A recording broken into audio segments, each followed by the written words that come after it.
him, so it was kind of bullshit anyways, but it would have been fun. I was following Greg and JD, and then everything disconnected. And when I came back, you were passing me. Oh, is that what happened? Yeah, yeah. So, I think I'm gonna work on this because it is not. It's not good. Like my wheel goes full lock in one direction when it happens. Yeah, it goes off track. Oh my god.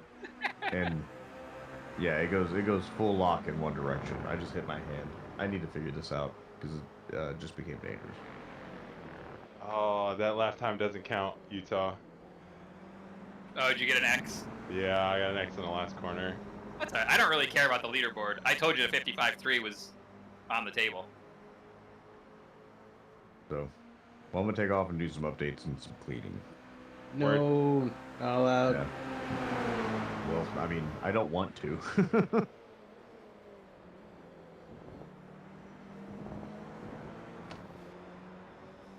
I can do a 55.3 clean. I got on the throttle a millisecond too early. Yeah, I'm telling you, especially as this track is warming up, 55.3 is easy on the board clean. You said Windows 11 is good? Yeah, I had no issues with it. It installed seamlessly. None of my stuff dropped. All my software still works. So. Okay. I'm gonna. Should I update NVIDIA and then switch to Windows 11, or? I would do the OS first, and then have the drivers go on top of the new OS. That way, they're being installed to match up with the new OS. Is there anything I need to do other than? I didn't do anything. I just hit the Windows 11 upgrade thing, and then. Same. All right. Well, here I go off of the great beyond. Good luck. Godspeed. Yeah. All right. I've been waiting on one of you to convince me to make the I did it the other day and I had 0 issues along with Greg. Like my stream stuff came right over. Like I didn't have to relog into anything. The only difference I had was sound, and that's with every Windows update anyway. I gotta reset my sound. Yeah, you just have to reset the outputs. Yeah, see, I have 4 outputs. It's a bitch. Sounds like a whole lot. Well, it's a bitch for like routing, right? So like, I have it set to where sometimes the chat can hear my system audio. No. And shit like that. You know what I'm saying, right? Yeah. Dude, that was fun shit, man. It's hard to pass if you're about the same pace as someone around here. It's real hard to pass. Routing gets a little weird, especially when, you know, talking about like my stream. Yeah. Making sure Discord, or making sure like Spotify and my crew chief are on the same channel. You know, in control, you know. You might want to consider doing something like source mapping, where, so set it up, or not source mapping, destination mapping. So right now you're mapping where the source of the audio is, and then pushing that out through. You can also map it where, like, make it so the only things you want your stream to hear are the things that, like, come out of your headphones. And then you can map just your headphones to be broadcast to your stream as well. And then no matter what, you're always certain of what your stream is hearing because it's what's in your headphone. That's what I do. So my stream only hears what's in my headphones. Yeah. Just different options, but as you're reconfiguring maybe to make it a little bit easier, because I was just playing with that the other day. I always did source mapping before, and I switched over and I did it as destination mapping for when I'm streaming the ZFG TV stuff, and that made it a little bit easier for me to be certain of what's being broadcast. It's just whatever is coming out of the speakers, that's what's being broadcast. Yeah. Oh. All right. I'll look into that.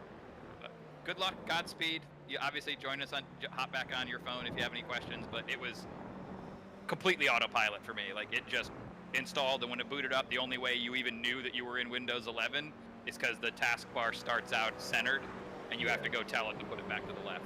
But other than that, it kept the same background and everything. All right, cool. Slide to the left. And you got an hour. You might make it back in time for quali. Yeah. That would be nice, right?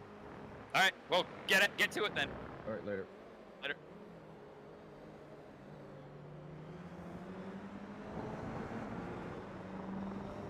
watch those laps with JD. That was a ton of fun. Like, move, dang it! I'm trying to learn the track. Sorry. Nah, you're good.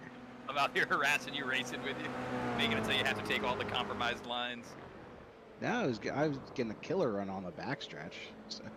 Yeah, so that's it. Really interesting. That's definitely good learning for me too. That you can make the move on the inside into the hairpin, but if you do, man, it absolutely destroys your run out. And if like you were doing it perfect, carrying the speeder on the outside and just re-overlapping before we got to the next braking zone.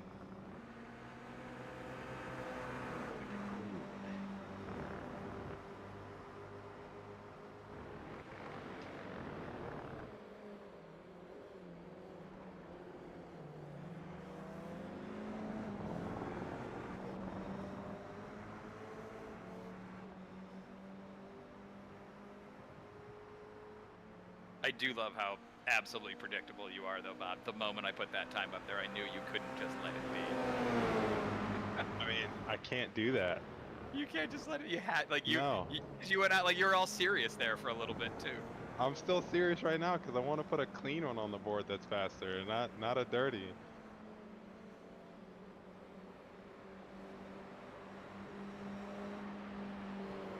Where's my optimal? Optimal with the drafts is a 55.158. So with the draft, you can go fast. No draft right now. My optimal is a 55.382. Yeah. The draft I think is worth about 2 or 3 tenths. So that's why I think that I think that it's saying that basically it's telling me it looks like by the numbers it would be about 3 tenths. JD, come back here and give me the draft. If you can maximize it, if you can get so that big delta comes from the last lap that I was with JD before when we were way up and we had hit the little spin in the hairpin. I was a second back of him at the start of the lap, so I got big draft down the hill and through the hairpin. And actually, that's only draft down the front half, so you could probably even get a little bit more. Either way, good lap. 55.3 is quick no matter what. Even if you did have to, cheat to get it. I know, that's why I want to do it fucking clean, so you can't say that shit. I'll just find some other thing to make up. Like I don't even believe half the shit I say when it comes to this stuff. It's just there to poke at you.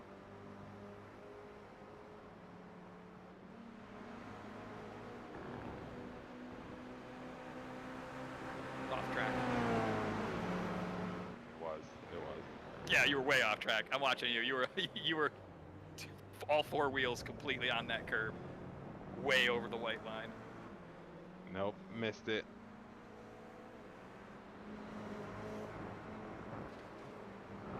Already 3 tenths down. That is how much that first corner is worth. Yeah, you have to get the complex up the hill right.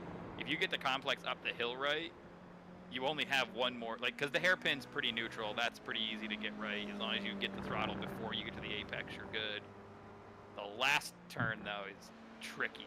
It's a balancing act. I'm trying to figure out how much of the inside I can cut and still be legal. I'm not sure that it's quicker to cut that curb, though, honestly, because it bounces the car a lot, and this car doesn't respond real well. That line that you just took right there, to me, is the optimal line. Right side tires staying on just barely on the gray part of the track.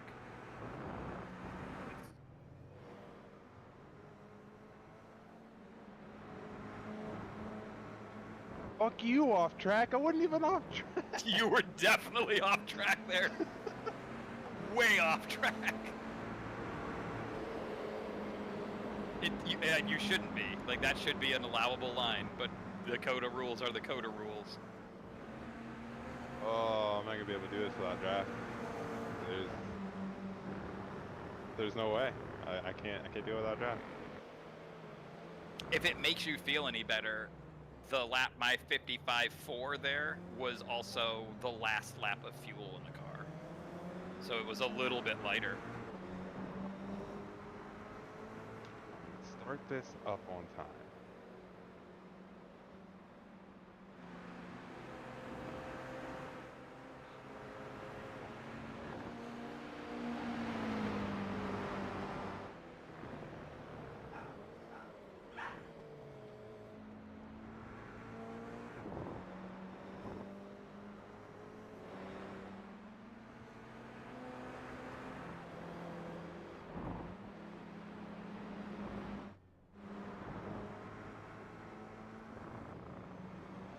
up, Bob?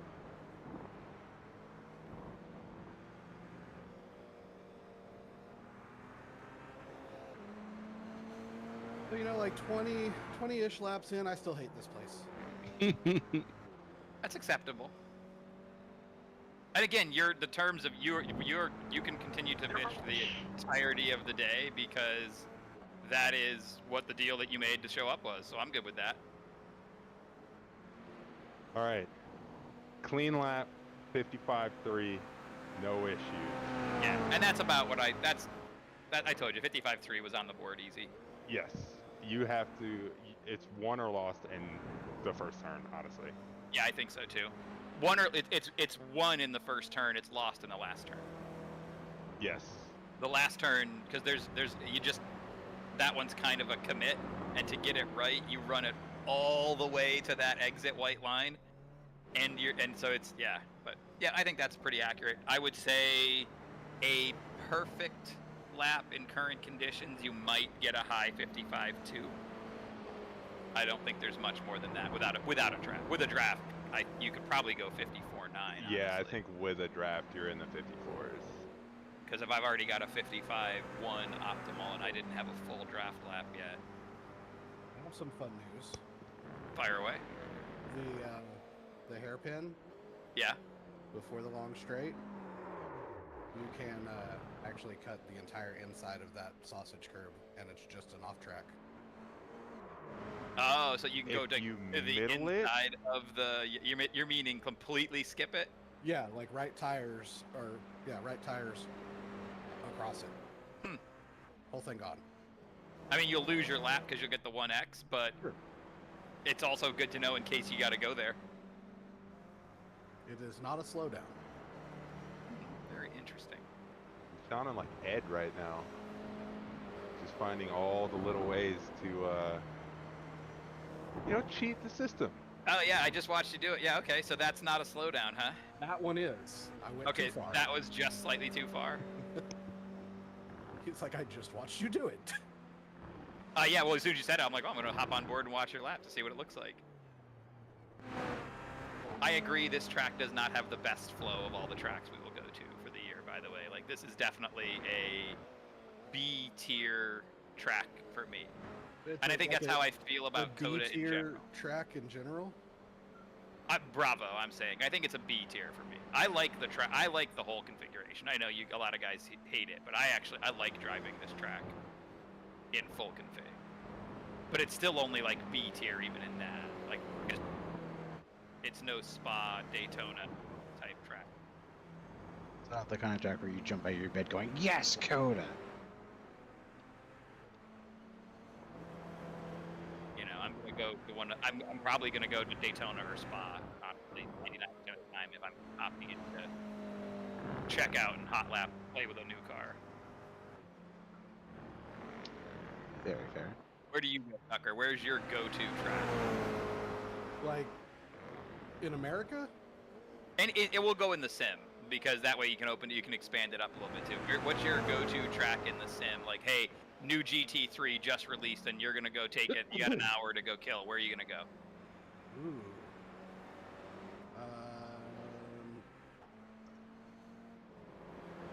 Lime Rock or Bathurst? Ooh. I can see Lime Rock. Lime Rock's a good one because it's fun. And I would put with the chicanes or without the chicanes? Without. Yeah, okay. Yeah, I could see that. I like Lime Rock as an option. That's a good, fun one to test. And then Bathurst is the complete opposite. Bathurst is I'm going to connect my brain and hook it up 100% capacity and go after it. I'm trying to think of what track I would go to. Interlagos. We know where you'd go. So I think Spa has moved up the board, because I haven't been to Interlagos in so long. I think Spa's moved up the board. I like both of those, and I have no hate for either one of them. I would probably go to Spa first, but Interlagos would be a better choice. Because it's shorter, so you get more repetition on the corners. And I think Interlagos has a little bit of everything. I thought that's what COTA was. COTA, okay, we're not going to go down this street again. But sorry, I was prodding. Like I said, I don't hate COTA. Like I get why some people don't like it, But I don't hate it. I wish the runoffs were of more consequence. The F1 being certifying body on tracks ruins so many of them. Because I don't know where the track limits should be here. Because there's all this pavement that I feel like if it's paved, I should be allowed to use it. Like But if Spa you has... Ozark was on iRacing. Why is that? I've never been there.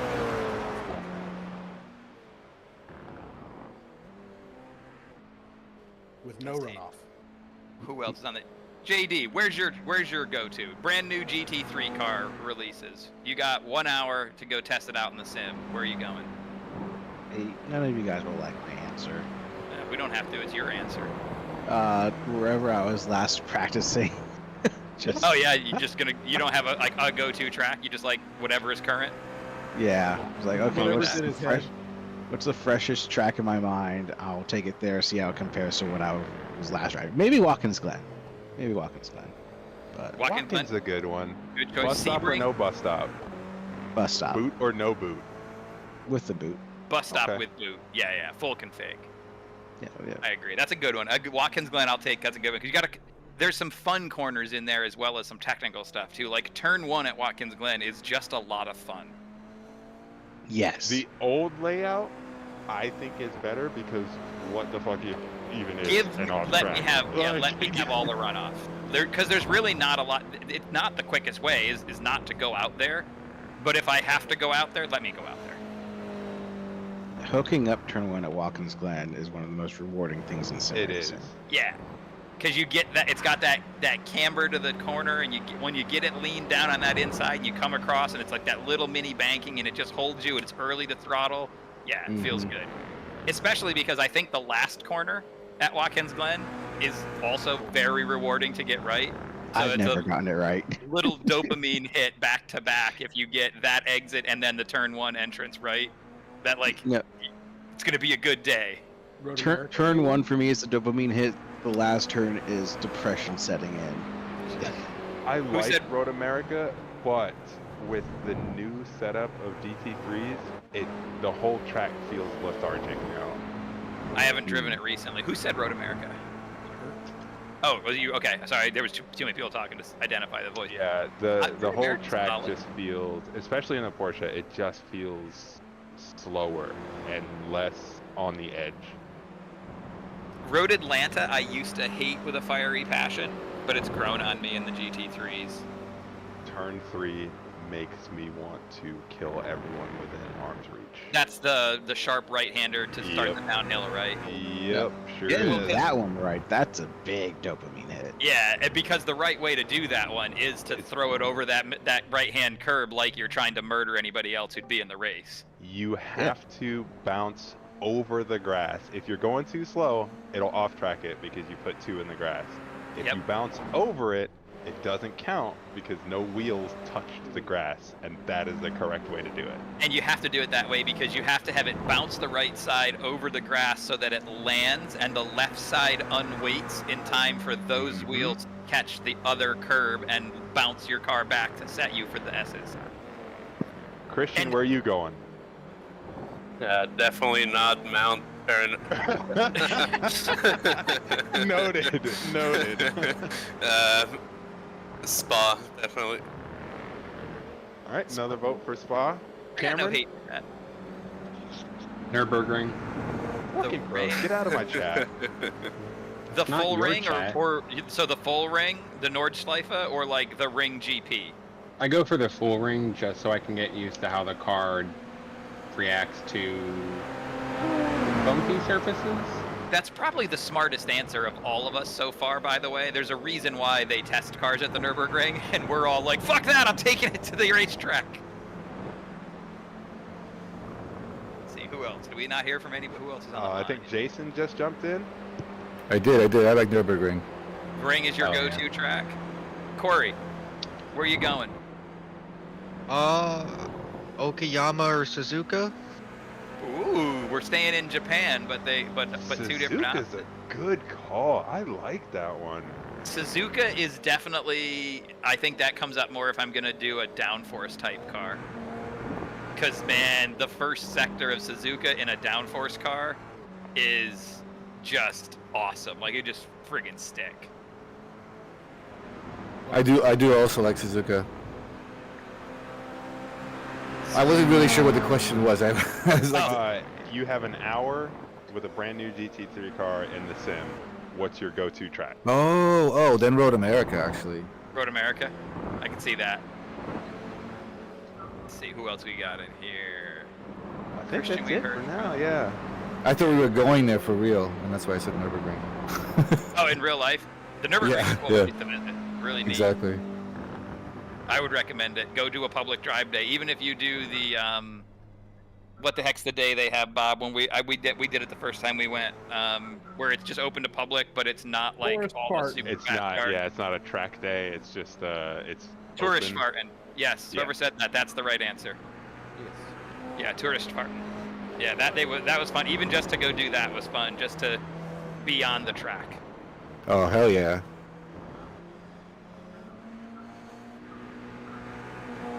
I'm gonna amend my answer. It is gonna be Interlagos. Like, if I have an hour and that's all I have, I'm going to Interlagos.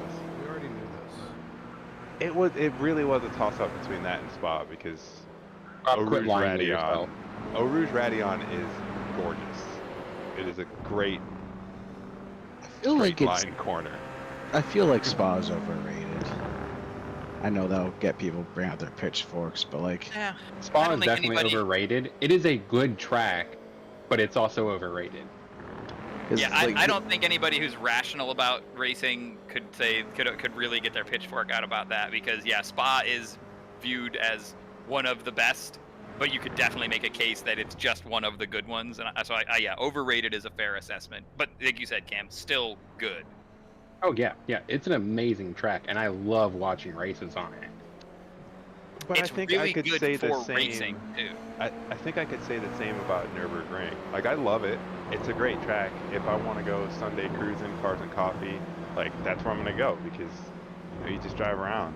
Because it's 109,000 corners that you don't Right. memorize exactly how to do every single one. Well, some people. But do. They're nobody, professionals. but nobody says that Nürburgring is the best track. Nürburgring is just the track. Yeah. It is the that's track fair. that most people think of when you think of, hey, where do you want to go race? Oh, the Nürburgring. That's fair. I also think it's interesting that when you're talking this question, like, it has to not only be like the best track, but like the one that you know the best, that you like the feel of, that you can compare. Like, for me, it's Daytona, like, without a doubt. Like, if I'm taking a new car, I'm going to Daytona. And although it's only got like 6 corners, it's just the one that I know so well that it's just fun. It's autopilot. You can give me any new car and I can get a feel for what that car does there better than anywhere, because I know exactly how every other car I've ever driven Well, there it goes reacts. well with your simple brain. Yeah, exactly. Yeah. 60% retarded, that's fine. Well, But- That's why I like Road America, because it has so many different types of corners, and I've driven in many different cars. You know, I mean, obviously only on the sim, but yeah. Yeah. let's hear the wrong answer. Matt, you have an hour to drive any car, any. You're such a dick. Rude. Rude, what he is. You're in the sim. What track are you going to? I'm actually with Jason. Okay, Road that's America. fair. That's fair. Like, Can we go? What did can we Jason go, say like, again? on Road iRacing? America. Road America. Oh, yeah. I would say on iRacing, but if you have a non-iRacing track, that I'm always up to hear Phillip and learn Island. about new tracks. ooh, Phillip Island- well, Phillip Trackmania, Island's on the Trackmania, sim. Trackmania, It's on iRacing. Is it? Yep. Yeah, Phillip Island's on sim. I think Portimao will be very good. Yeah. Well, I've driven it in other sims, and it's just fantastic. I So can see that. And then Okay, Isle of so Man. so because if we talk about sims versus real life, I am never taking a personal car or even a car that I just like. A buddy's like, hey, drive my car. I'm never taking it to the Nürburgring. I don't want to die. Well, So and the if bill. I have I don't want the taken bill. the Porsche insurance, like that we got at Atlanta, I'm going to the ring. Oh yeah, if you'll give I'm me just having that, that shit. that was the best deal in history. Oh, you'll give me your GT3 RS, and if I destroy it, I owe you $2,500. Let's go to the ring all day, boys. Yep. That But is the Isle greatest of Man is track the day one I program wanna I've ever come across. Oh, you are balls. I love man. No, not I yeah, Isle of want Man to is go to the island. there's no insurance for your Yeah. Latin body, bro. No, Yeah, I'm never You don't doing need Isle car of Man insurance. other than to You need just life hang out and insurance watch. at Isle of Man. Todd Right. might be the only one that understands the absolute disrespect I have for my own life. Did you say Isle of Man? Did I hear that correctly? Yep. My fucking dream is to race that on a motorcycle. Oh, I'm never doing it on a motorcycle. Hell no. I'll do it in a drive it. car. I would go 70% on a motorcycle. Bob, I'd you ride go a Harley, 120%. You ride an Indian. You only go 70 miles an hour. Yeah, first okay. of all, that Indian will do 140 and not even blink about it. Am I turning at 140? No, fuck no. Well, once. True. I mean, he'll try. I don't think he'll make it. And then it's either gonna drag a bag on the ground and go down low side, or it's gonna hook on the turn in and you're gonna go high side. But you'll turn. Yeah, true. Both of you. Both of you will turn different directions. Yeah. You'll turn over and over. I think whoever said that they would do it at 70%. Now, I haven't ridden a bike in years, so I wouldn't do it at 70% of my ability because that would be too slow on a bike. But I would do the same thing in a car. Like, I would drive it briskly, but nowhere near the limit because the consequence of going over the limit there is just death. That's why I said I don't want to race it. I want to drive it. Yeah. What is with these fucking track limits? Yeah, they're stupid. Welcome to COTA. Is there a setting to turn on track limits so I can see them? We can't. No, you can look in the info section. I don't know. No, okay, because we're running the East course, it doesn't show. There are some tracks where you can look at the info and rules tab, and it'll show you where the track limits are. I can't even figure out how to get, like, it took me 10 minutes to figure out how to get out of the pits. Take a left. Yeah, the pits are really stupid here. My first lap out here, even though we've run this track before, I completely missed the last turn. I was like, nope, that's not where I'm supposed to be going. Yeah, that's what I just did too. The last turn I'll give you a little bit of slack for, and Kyogre, I'm going to say this with the absolute love that I have for your brother, but when you get to the end of the pit road, there's only two directions, right and left. How did it take you 10 minutes? Didn't you go right and go, that's not it, and then just go left? It took quite a while for the game to tell me I was doing it wrong. Like you're out and you're like, this is weird. I don't have any sector times. Why is there a wall in front of you all of a I was sudden? gonna say he left the pits and went straight into the guardrail. I was like, this isn't right. I don't know what's happening. Where I parked my car. No, honestly though, once you find the stupidity of the track shape and the limits and you figure it out, I think it's gonna race pretty well. It did the last time we did it. It was quite good. This super wide turn that I'm going through right now is gonna down onto the downhill. Sorry, JD. That's gonna be a good rodeo. The hairpin is, yeah, that is the death zone because you have to know if someone's going to the inside that you can't use your normal line, and the person on the inside also has to know like you can't expand outward if someone's down there. Like I cannot stress this enough, and you already know this. If I'm next to you, I'm going. I did it to Christian earlier. Like I was next to him, and I was like, "This is how we die," because I'm not backing out. After all, to the well-organized mind, death is but the next great adventure. Listen, man, I'm here for it. Let's go. Corey, that was some Christian Bishop style words right there. Albus Dumbledore. Yeah. Yep. Oh man, From the Andy would books. love that. She'd be all about it. Andy's a Harry Potter nerd? She is. She is. That doesn't She surprise owns me. it. Okay. I'm a Nothing big wrong with fan of that. it, yeah. I've never read the books. I've Wouldn't have listened to all expected the audiobooks, done all the movies, and we've done the theme park, the only theme park I've been to in a decade and a half. So I would say we're somewhat Harry Potter nerd adjacent. Yeah, I was gonna say I don't Nerd know if she's adjacent. like full Harry Potter nerd, but But I she know likes Harry does. Potter? Yeah, Okay. so much so that our home assistant that shall not be named right now, or else Bobby? Sandwich. Alexa? Not that one, the other one. Google? Hermione? She has set all of them to like if we're gonna turn off and on the lights and stuff like that, it's all Harry Potter spells. Oh yeah, that's that's really funny because That's a good idea. The light one is built into it, and Carrie did a couple of ours as a result of that too. We did the pizza timer yesterday, and it's a fun little jingle at the end of it. I was not expecting that. Oh yeah, carry all of the different timers for all the different things. Some of them are a little bit strange choices. I hate this place. I'm with you. In Mother Russia. This place hates you. And my triples either aren't angled properly because I don't know what I'm doing, or I just can't see the apex of the of the second to last turn.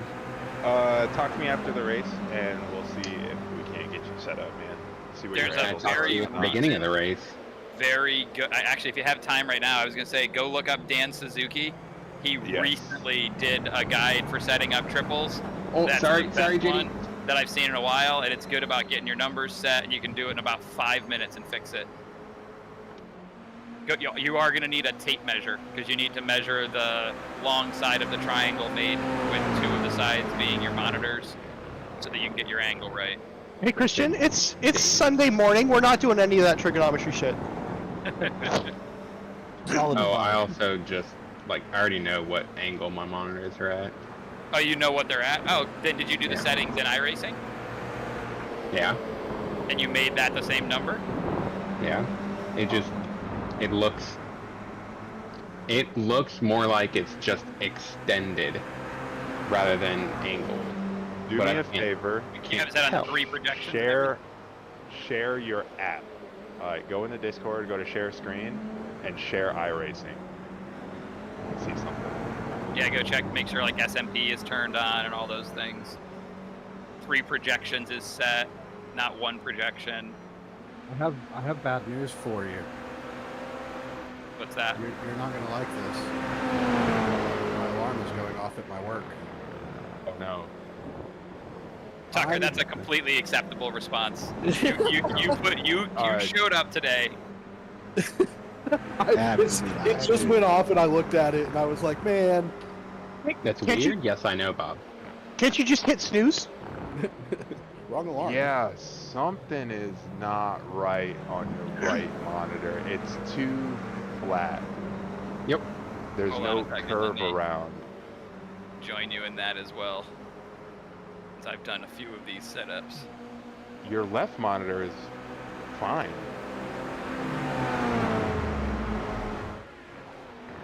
That is very strange. Whoa. That's weird.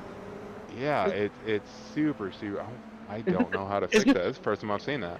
Is this the new penalty Pull up that your, we can offer? your option setting in iRacing. So option,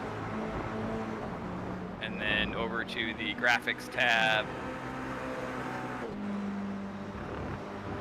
Okay, your text is way garbled. Yeah, Read it's it. super blurry. But let me, I will read you off. Oh, I can just change my, Oh yeah, can you just share the middle screen now? yeah. That'll make it. Don't know how to, oh, biscuits. There's no way to do it. You have to close You the just have to stream and then close restart it. It doesn't work like MS Teams or anything like that where you can just swap. Well, I can just do this. Just hit share, and then instead of choosing app, choose screen and choose your center monitor. Okay, well, I appreciate all of you. Fuck COTA, and I will holler at you guys later. Hopefully it's not everything's all right, anything man. crazy. I'm gonna say it's probably the Dollar General next to me, but I still gotta go show up with a gun. Yeah, no, do your thing. Okay, bye. Is that better? I can actually. Yeah. Okay, so 3 flat screens, monitor width, bezel width, 3 projections, angle between center and side screens is at 75. Technically, the left monitor is at like 72, but Why whatever. is your resolution 7678 by 1368?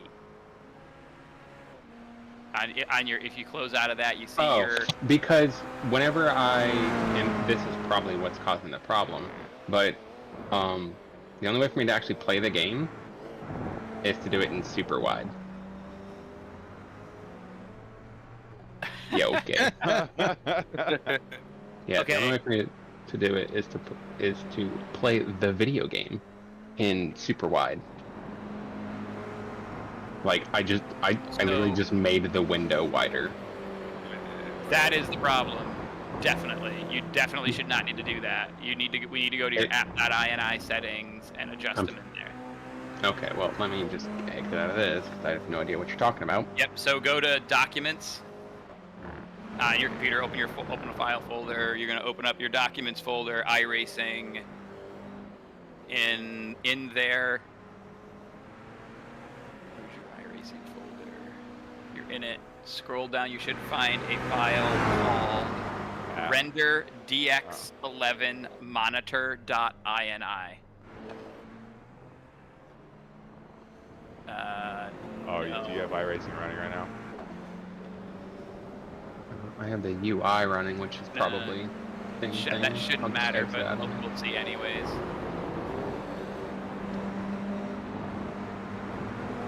Why do you only have one render dx11 file? You should have a file that says you have a bunch of them.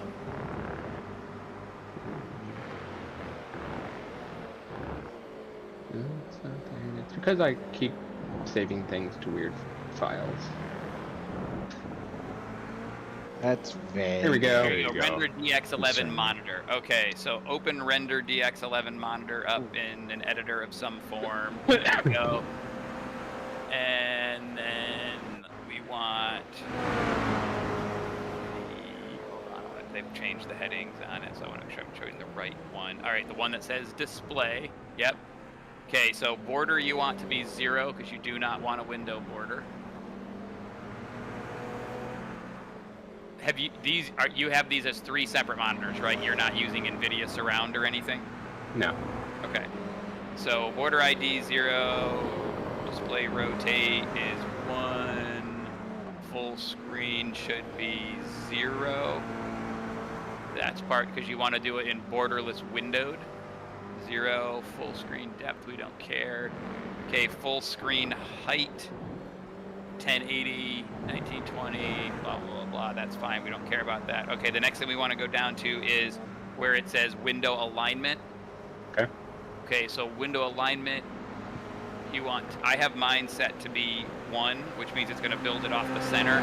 You may have to change that based upon because you got 4 monitors, but that's fine. Height should be your 1080.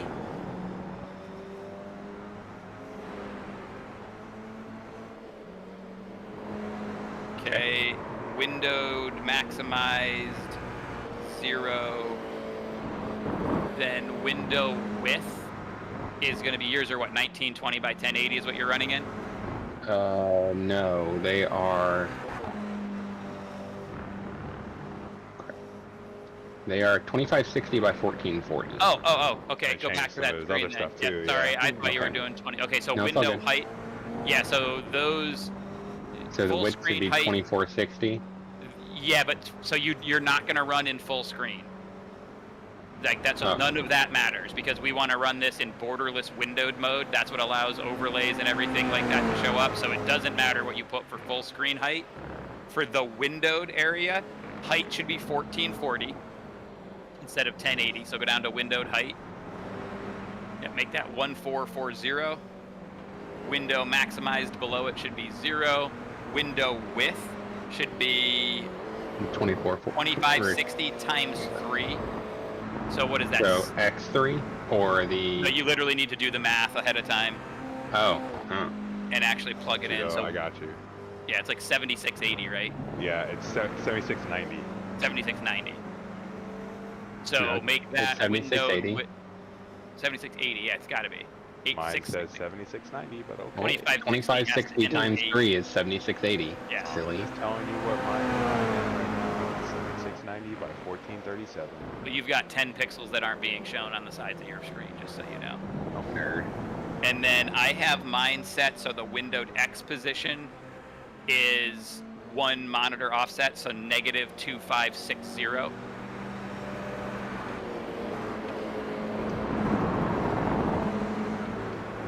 And then window Y position as 0. Save this. Just save it? Yeah, just Or should file I- save. Actually, I'm gonna. Well, you have to. It's gonna look at render DX11 monitor, so you can't. It's got to be named this file, and it has to be in that folder. in the location. You can't move things around. These are launch commands I know. for it. So if you've moved things around,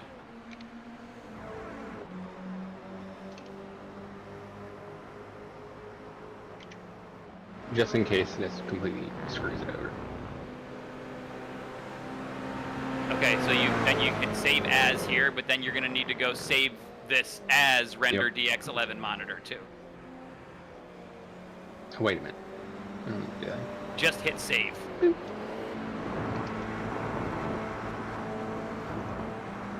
How did you cheat to get that, JD? All right, now launch your sim again. I might have had a little bit of a tow. All I right. tried to not have overlap, but I don't know how effective it was.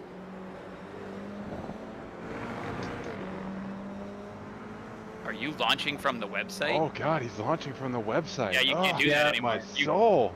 When I Everybody in here UI. judging you right now. When I re-downloaded the game, the UI was broken, and I didn't want to re-download it. Oh, so. gotcha. Well, now the website, as you see, doesn't do anything anymore, so it just pushes you back to the UI. Yep. But okay, let's try this, see when it launches what it looks like.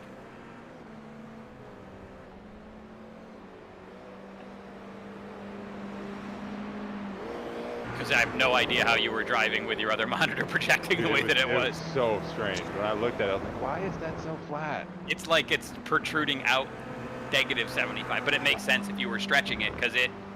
So what you've told iRacing in this setup is you have 3 equal-sized monitors, and then, yeah, just hit join, let it launch its thing.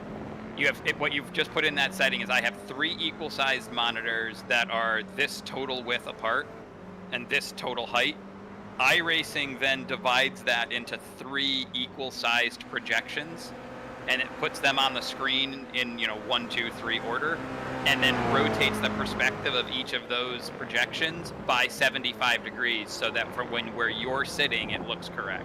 So when you start it and then drag it and expand it, it has started thinking that it's only on 1, so it hasn't corrected those 2 corners. So it actually was looking like it was tilted 75 in the opposite, because you took a flat plane and tilted it 75 degrees towards you. So this should hopefully fix it.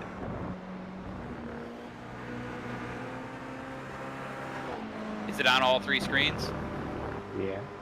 I'd also like to congratulate you, because if you can drive like that, that's pretty actually impressive. Yeah, like staggeringly good. How we looking? It looks the same. Maybe because... Let's go to the options.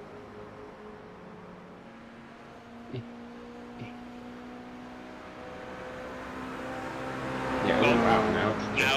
Now you're all on one now it's screen. one monitor doing that. Yeah, you gotta close it. You can't futz with the window once you have it running, or else it hates life.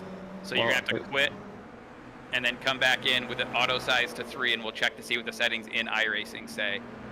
I am wondering if with the weird places that your files are at, if iRacing is not actually using that to launch your system, that file that we just edited, because it should be in your documents iRacing folder. That's where iRacing looks for it. So the fact that it's not tells me that you might want to completely uninstall iRacing and start over to fix this. Or try moving it to that documents folder first. I don't know how as it's the even correct launching. name. Like, it seems like it would have had an argument that would have failed when it was looking for the app initialization information. Couldn't you just delete the iRacing documents folder altogether? That's going to force it to regenerate anyways. Does it regenerate when the sim launches? Is that how that works? Yep. If it's not there. That might be the next answer. But just move it. Don't delete it. Just move it. YOLO, delete it. Yeah, it's still doing it on one. Okay, so screen. hold on. Then, so go to garage. It looks like it's all on one screen now. Yeah. Yeah. So withdraw from that. Let's open your file back up. Your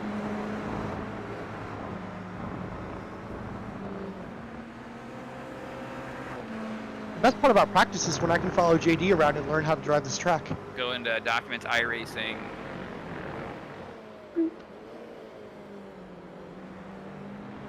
I wouldn't follow me. Well, I'm giving you some space, because reputations and all.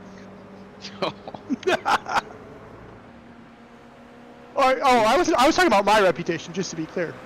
No, I'm blind leading the blind apparently. So. You were trying to. Are you trying to delete that folder? Yes. Don't do that yet. Let's start by just taking that render DX11 monitor file that we just did and putting it in that folder. But I really don't understand what I'm seeing there, because there should be like a dozen different render DX11 files now, and you only have the one. But so take all of what you have in this folder here. All of it? Yeah, like this is all your paints and your replays and everything too. What did you relocate these? Did you like copy paste these to a different place? No. Do you have more than one user maybe on your computer? The one that you installed iRacing under, another one that you're using for this? Not that I know of. Yeah, because these like are maybe not. So, like some people install as administrator, for example.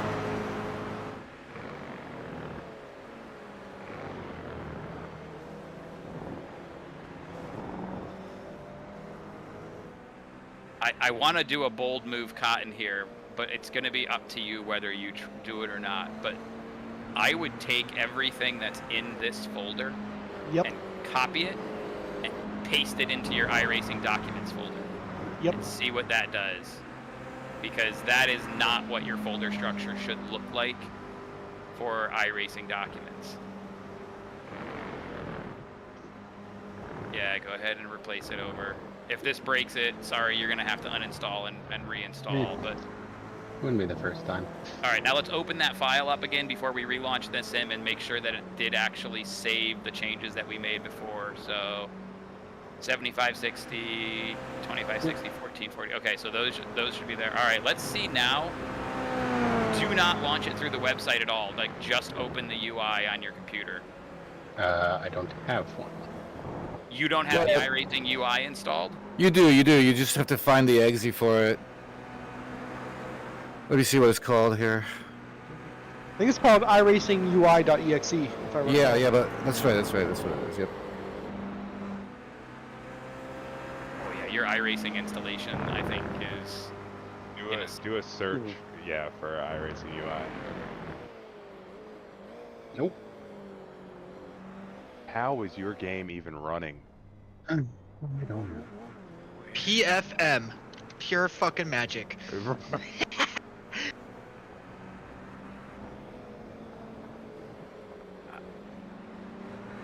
I mean, I guess you launch it through the website and then have it pop the UI open if you need to. Then today, go completely clear this and reinstall this, because it looks like you could have lots of potential headaches. All right, try joining our session one more time and see. And that means delete everything in iRacing documents, everything in program files for iRacing, all of it. Yeah, because it's really weird, that your UI didn't install with an icon, and that your files for the initialization settings are in different folders than they should be. It just sounds like you may have an iRacing installation that needs to be redone. Is your iRacing through Steam or? No, it's through the standalone. Yeah. Okay. Yeah. Yeah. No idea why that would be. We'll give it one more shot here, though.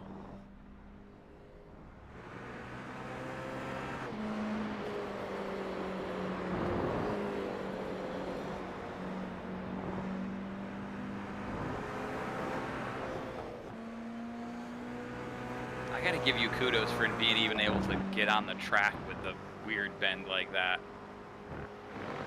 I think I'd have probably just spent 10 minutes trying to find my way out of the pits. Hey! I identify with that remark. Okay, I resemble that remark. And now it's on the wrong monitor. That's okay. Is it only one monitor or is it 3 monitors? One. It's all condensed down to one monitor? Yep. Okay, can you move that to the middle monitor that you're projecting, and we'll look at your graphics settings real quick?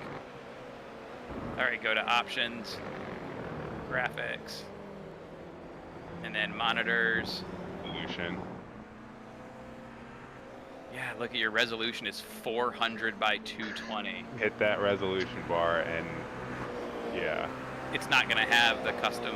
You need the 20. You need the 7680 one. It's not going to be in there. You can type that in manually. But what we can do now is go hit it in the Windows mode, and this is just going to be a short fix for today.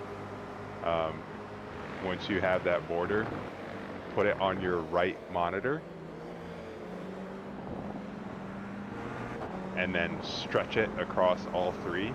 And I understand this is not the correct way. I understand that. No, your perspective is going to be wrong, but at least you'll be able to race. Right. So stretch it across all three. Yeah, so I can actually go across my monitor. Oh god, it's so fast. And then lower it down so that it fills the screen. Yep. And then hit practice. Did that fix any of it, or is it still flat? It is back to where it was. Yeah, which is better than nothing. No, yeah, you're just gonna need save yourself the headache, completely refresh, install, and honestly, it'll probably be good anyway since it's new system setup, configuration, the whole 9 yards, because it needs to have all those other files in the correct locations. It looks like you have the old file structure. That's what iRacing used to use, was like the single render DX11 file, and then they would embed everything in that one file for VR, single, and triple settings. But then they separated it out, and that was like 8 months to a year ago. They made the 3 separate files, so I'm thinking there's just something not quite right with your install. Super ultra wide single monitor for the win. I can try and run through it with you a little bit later, like after IROCC and stuff. So, I mean, I'm gonna have to reinstall everything, and that's gonna take who knows how long. It'll make your life so much better, though. And to your point, Matt, honestly, I've never had an issue with the triples, but I think it's a matter of switching from VR to triples may have been a bit of a hook. And you were off iRacing for a while too, so maybe updates didn't connect the way they were supposed to, or something funky. That's right. We'll get it done. Yep. I got no hate for a single ultra wide though. I think I would miss being able to look over my shoulder too much to ever switch back, but I can see that it's a really good solution, and you can get really nice frame rates and really high quality monitors that way, so no hate at all for that. Unless Bob gets one, and then I'm going to tell everybody it's the worst decision. As you should. Wait a minute. So you'll say that with monitors, but not with cards? Well, it's because I got the same card. Yeah, he keeps copying. But he bought like the Kirkland version of it. So. Oh my god. At least you didn't call it the Harbor Freight version, because it's not that.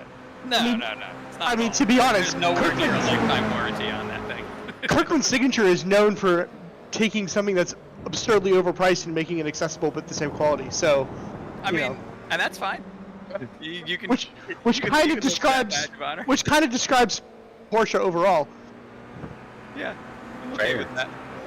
But no, I do like this thing. Honestly, when I switched, I bought my new triples that I did to upgrade to get super high frame rate triples. I considered the ultra wide path, like one of the 49s or so.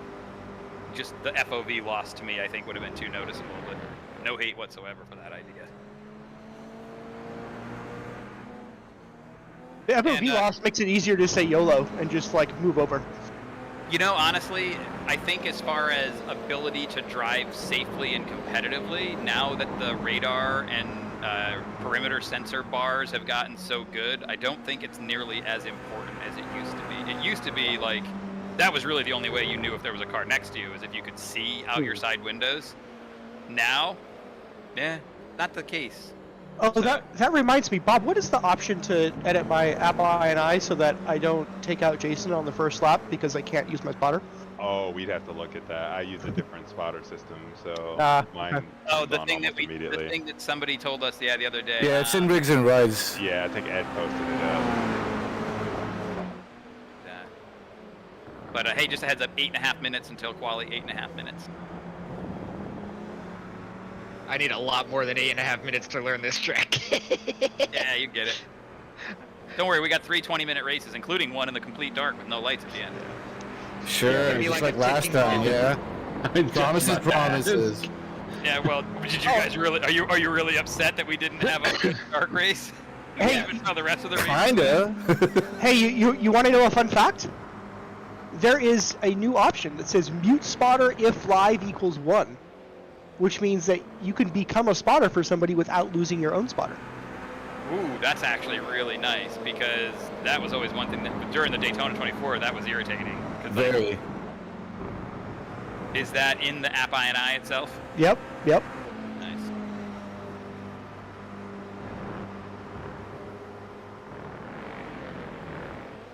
I need to set that right now. All right, I mean, 7.5. Be back in a few.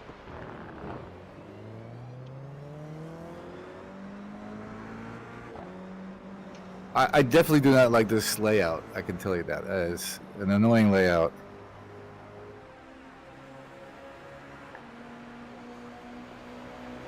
Report near end motivation enabled. Motivational messages when the race is almost over. Does that include when he's like, we could have done better? I don't know. That doesn't seem very motivating. I don't know. Some people call that motivational. Yeah. I actually replaced mine with the JJ Spotter cuss pack because I like it when he cusses at me. Oh, nice.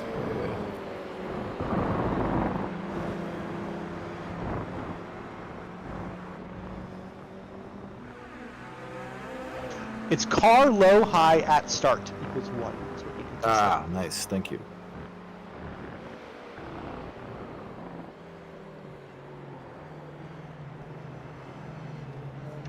Cam, I sent you a message on Facebook. Answer me immediately.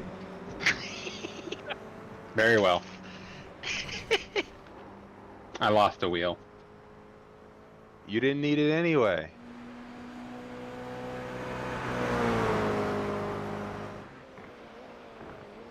Did you also lower your car low high padding, Matt?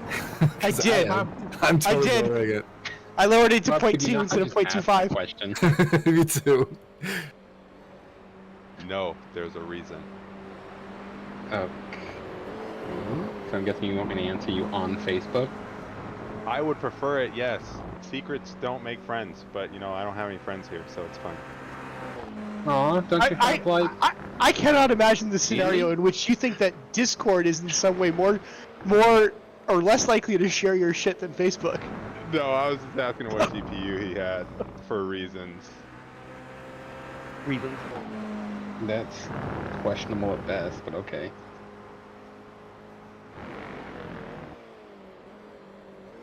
Okay, and then he doesn't say anything. Bob. I mean, I'll be your friend if you pay me. So. Doesn't that just make you a friend prostitute? Gotta make a living. Is that, I was gonna say, is that a bad thing? Alright, road slut. Hey, just a reminder, don't guys, we judge are my name. streaming on YouTube, and in general, like little point of order for folks. We know it's hard sometimes to push links to Twitch to other people who might be interested in seeing what we have going on. We have been testing the YouTube streams. We'll be pushing lots and lots and lots of stuff to that. So if you want to share, ZFG TV is the channel name on YouTube. We even tested this week. We can push multiple streams of live content at the same time to the channel. So like yesterday, we were broadcasting Corey and James doing Bathurst, while we also were broadcasting live the in-car camera from Ed racing real-life Lemons racing. So just as a thing to put out there, if you have anybody who's interested, a little bit less intimidating to send them a YouTube link to our channel and kind of drive some stuff to them, and then, you know, maybe get a little merch sales and all that charity stuff. So just thought I'd put that out there that, yeah, we are actively doing it, and we are transitioning a lot of our stuff over to it to make it more random person friendly. Well, what is the actual link? I had a really tough time finding that link yesterday. Like, you guys kept talking about it. I was like, but where's the actual link? Well, the link pops up in ZFG and Watch ZFG Racers on the Discord, but if you go to YouTube and you just search for ZFG TV, it's the channel named ZFG TV. Oh, I actually did that, and I found like a million completely unrelated ZFG TV channels. Well, all one word. No Yeah, no all space. one word. Yeah, no space. Okay. But yeah, also for us, yeah, we've got the bot now that automatically posts anytime any of the channels are streaming with the link in the Watch ZFG Racers thing. So for you guys, that's the quickest way. Anytime anyone goes live, it'll pop up there. But for the sake of sharing with others, yeah, you can also just share the link to the channel or tell them to search ZFG TV, all one word. Got it. And we're going to try to push most of the content to there in the future because it's just easier to share. Not everybody has a Twitch account.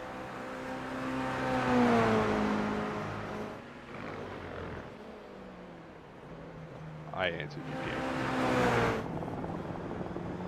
Holy cow, the track limits here are just like... Well, I guess they're kind of just They're like real life. so annoying, right? Oh my god. I guess they're kind of just like how it was in real life at COTA F1 this year. Yeah, you got to be real mindful of that white line.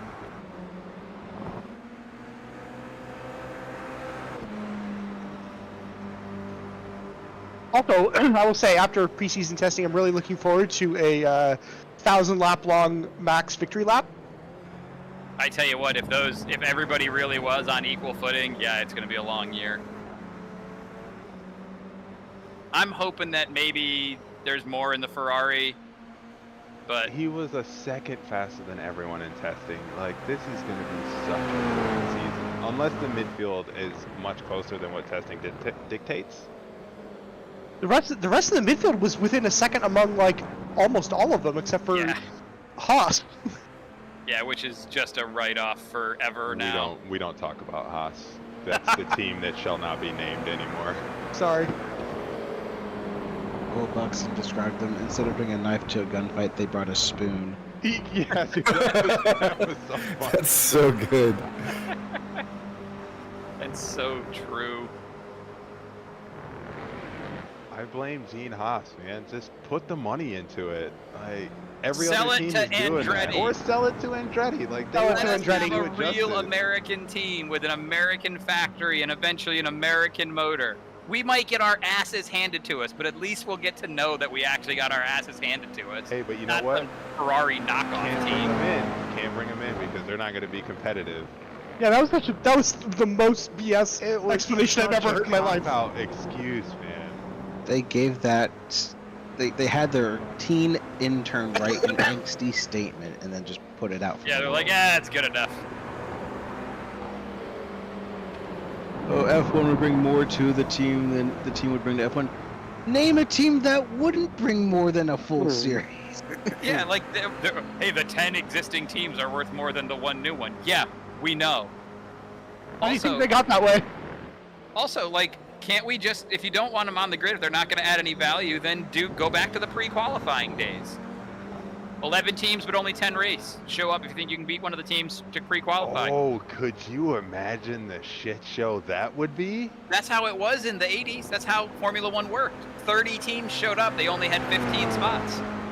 They did pre-qualifying runoff after the first day, and the people who were in the high enough spots got to go to qualify and race, and he didn't. He went home. For that drama. Like, that would be some drama. For that. 1 week Sauber gets the race, another week Haas gets the race, another week Andretti. Like, oh, it would be great. Let's be fair. Haas is not likely to be able to finish a race. Well, the thing is, though, in a qualifying setup, they're always really quick. So they would probably get into the race. They would just be horribly slow because they'd eat their tires by lap 3. Hey, Bob, I'm gonna need you to use the names. It's Kick Sauber, please. Thank you. We're done here. We are done. Wow. Isn't it Steak Kick Sauber? I think it is steak actually is illegal in several countries. So yeah, quite possibly the country that the team is operating in Switzerland too. Yeah. Which I would love if their primary sponsor is not even legal in their country. I gotta say, like, the ability that Bob has to just like dismiss a comment is off the charts impressive. we're done here. We're just. It's because he's dealt with me for years. Yeah, exactly. Idiots like me constantly harassing and berating him for stupid shit. He's learned to just let it go. Nonetheless impressive, though. I agree. Well, thanks for saving me. I was spinning out. Well, this is going to make this part of it very interesting. See, this is why I like getting out front. I'll have to worry about it. Yeah, I was doing now my that best. I have an actual ignition sequence, it takes me just a little bit longer to get out of the pits. Are you one of those tryhards? Right? Exactly. Yeah, and you know what? It's stupid, and I love it. Oh, I did the last corner better than Bob. That's all I care about. I mean, that's my. Gonna roll on out of the way here, boys. How'd that be in first workout for you there, Martin?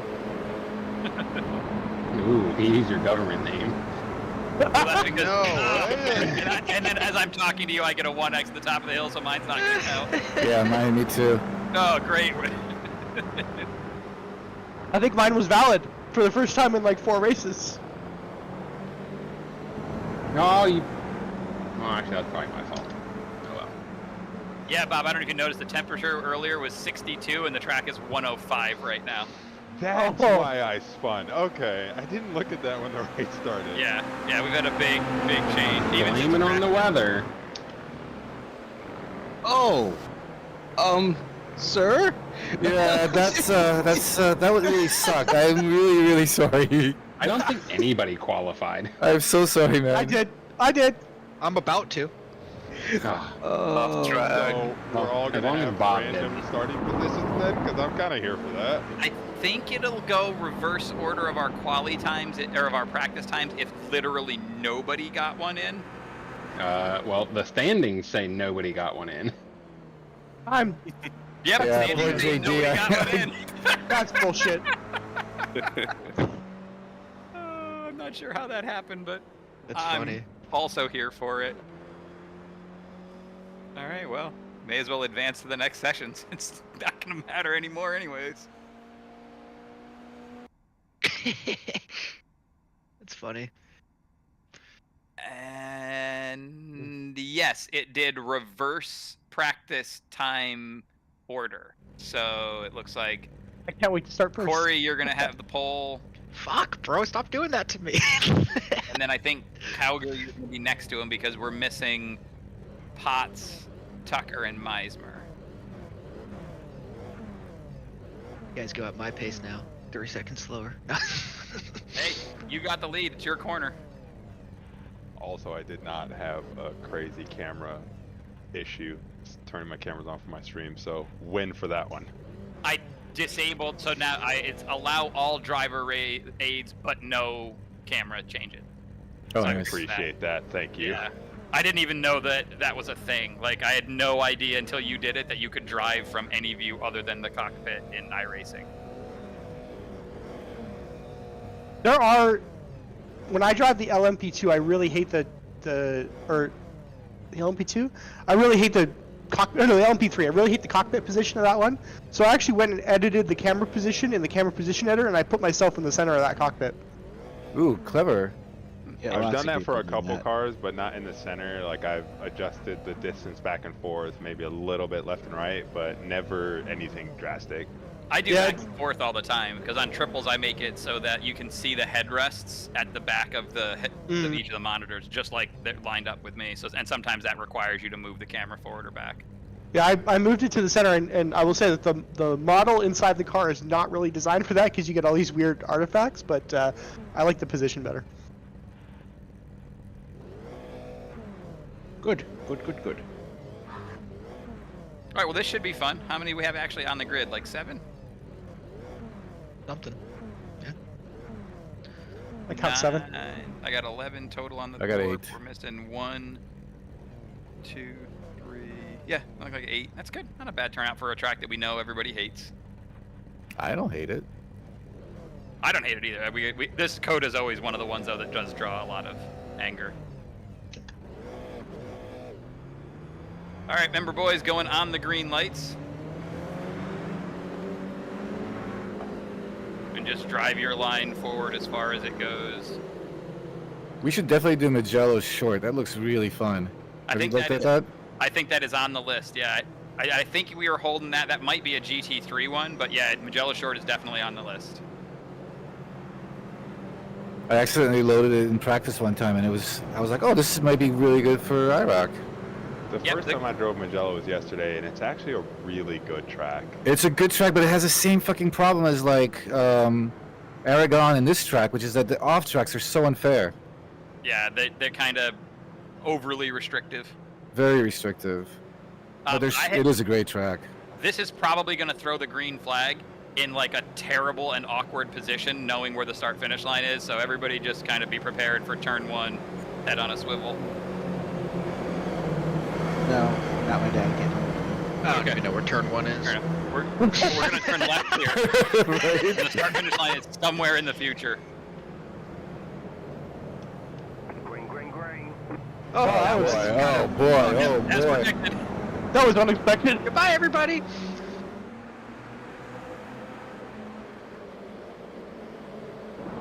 Track temp is 80 degrees, just for grip monitoring purposes.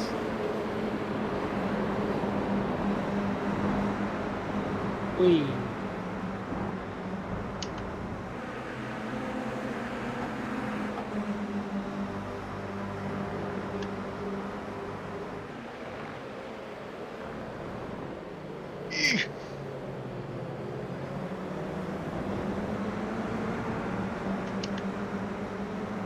Good save. I'm still over here, sir. Sorry. It's all good.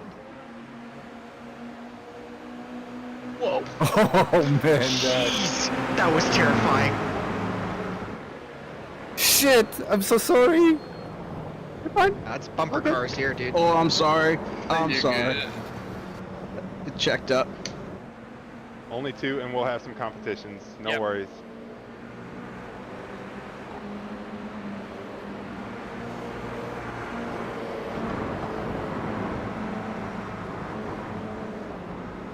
Sorry, Christian. You're good. Bless.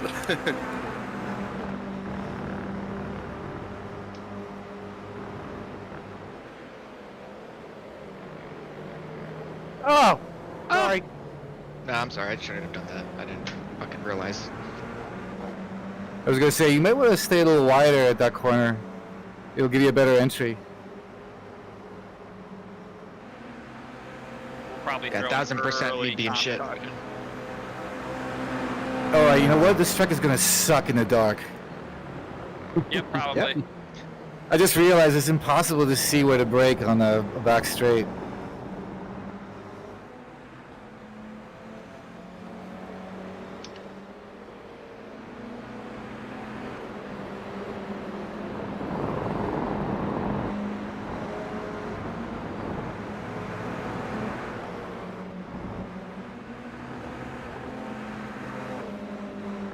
I just reached down to soften the rear ARB like I'm driving the damn hypercar.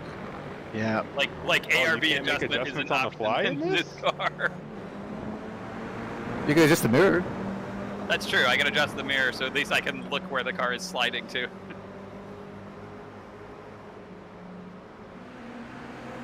Who's out there? Who got out to the lead? Cameron. Oh, look at Cameron. My monitor handicap means nothing. So he says now. Yeah, it's gonna be so much better when it's working properly. Yeah. I'm excited for you. Thanks, Dad. I try.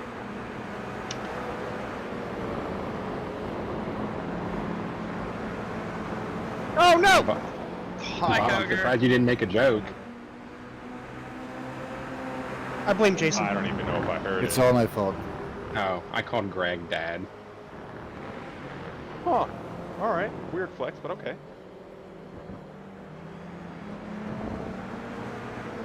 Yeah, Nuh-uh, Harris, nuh-uh. that was a good crossover. I played that. I was a little bit late. I had to brake a little too hard there. It was a good move.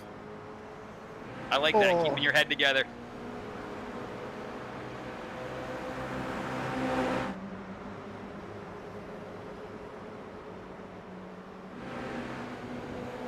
God damn it, that's an off track too. Jesus. All right. How do I get into the pits? Straight Good ahead luck. at the Great last at the turn. last corner. Straight. Follow do the we need cones. do we need a caution? I feel like the group's pretty spread out at this point. Is anybody other than Jason and I in a fight? No, I am catching up to you guys, but yeah, there you go. Yep, let's get everybody back together.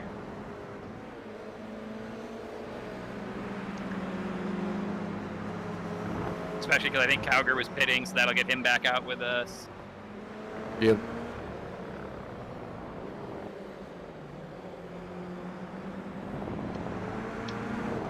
Don't wait for me because I also got a speeding penalty. So Pace car is coming out of pit lane. That help? Or were you already serving it? I was already Checking serving up it. Checking up into corner 1. Checking up into 1.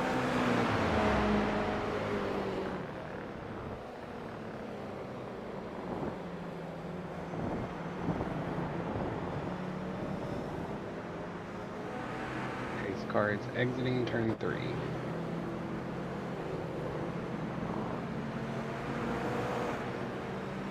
Yikes. Cowger's out. Everybody's in 2 groups. That's good. We'll be able to shorten this one too. Holy fuck, I was able to catch you guys. I didn't think I'd make it. Yeah, you're good. We got to go 1 more still too. I'm in line. Yeah, it won't let us shorten until we cross the line 1 lap after we catch the pace car. Yeah. Hey, Martin, how fucked is my car right now?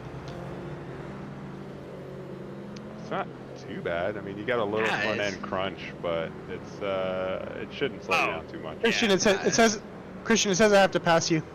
Yeah, go ahead. Right. The race just became not safe for work in front of me. Bow.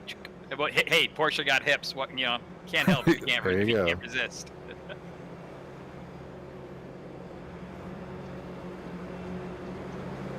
And the interior of this Porsche looks so cheap.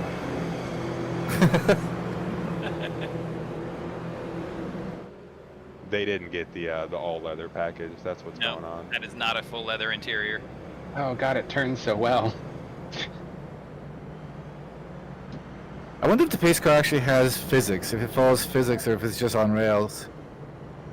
I think it follows physics, but it's ghosted. Yeah, I know it's ghosted, but I'm just wondering whether it actually... Yeah, is there actually like a tire grip model? Like, could Yeah, you yeah, work it out? yeah. Like, has it ever had, like, a spin by accident? It'd be hilarious. Alright, I'm gonna put some distance between us and the pace car to see if maybe we can get a green on the back straight. Reasonable. It won't. It'll go Yeah. green when you get close to the start finish line. It's not timed. No, it's goes off the leader basically.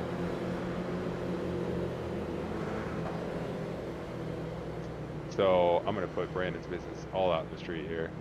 He is not here because he has to write a paper that's due in a couple hours, and he called himself the Max Verstappen of procrastination. Nice. Write a paper. God, I haven't done that in a very long time. Oh, I'm so glad I don't have to do any more degrees. You just do ever blue again. docs. Oh, Can't you use just like AI to write ask- it at this point? Yeah, just like ask Chat GPT to I- write your paper. I'd like to be factually correct, though.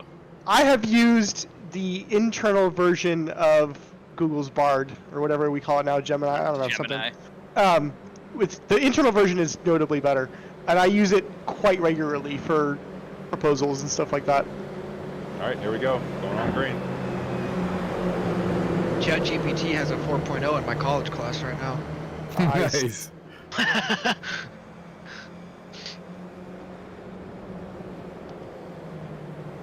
Green, green, green.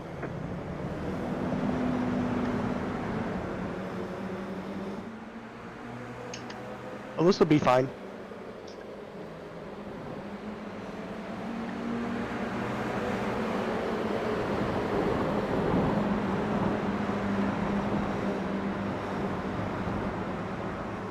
I absolutely killed my run out, but there's no goddamn way I was letting you pass me like that on a restart. I know. I was just telling the chat about that too.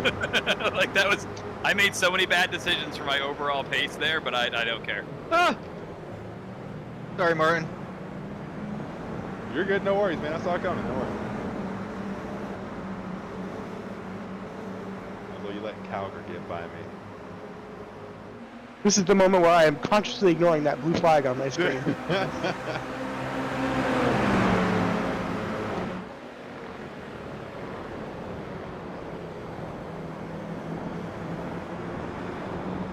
Also, Utah's having a little door bump going on up here. Oh. Yeah, Did you catch the sausage curve? No, I was down there and JD turned down into me. I No, know you- way to go. You also caught the sausage curve. Yeah, on my Yeah, screen but- you caught the sausage. But that's not what caused me to go around. Gotcha. It was I had to go to the sausage curve because there was no lane.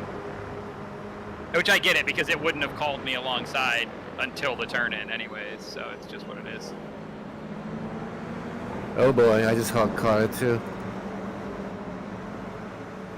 It's alright, I'll Yeah, I just didn't chase see you Corey launch down here down and there race until with the him. last second, but I was already turned in.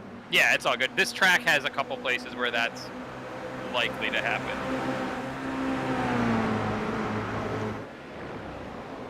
It's alright, I just get to race Corey now. Nah, you ain't Corey. catching me. It's all good. I got this draft thing.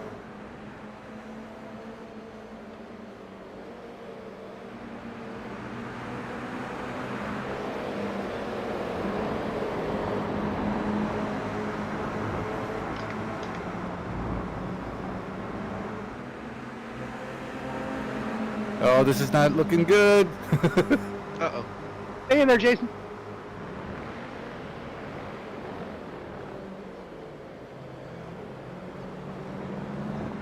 I had to slow down. Yeah, you're a little off track there.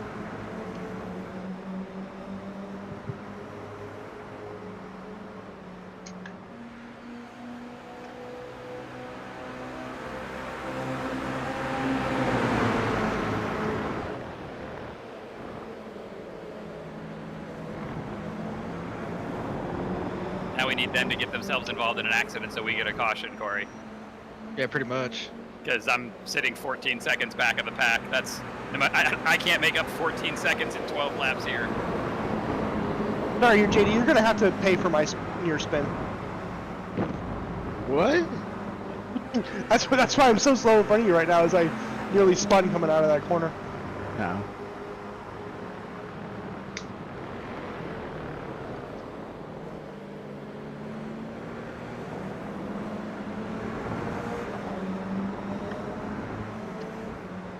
Oh, Matt, Well, why'd you hello let Bob there. pass? I'm not letting them pass yet. Oh, okay. Just give him a little nudge into the grass. He'll be That's fine. what we're doing.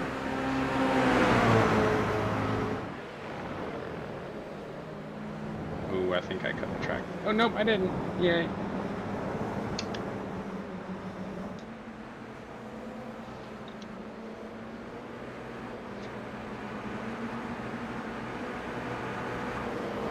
You can do this all day, Bob.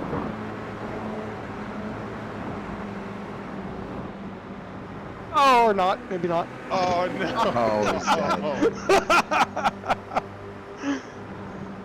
Self-inflicted.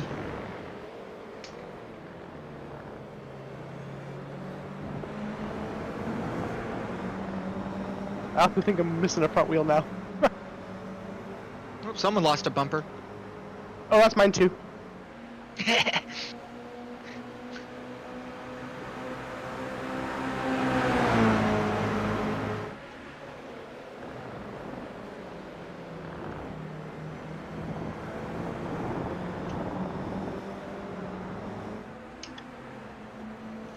Yeah, your right front wheel is no longer facing in the same Whoa, whoa, direction. whoa, as the rest Kevin, of what's your going car, on? Dogger.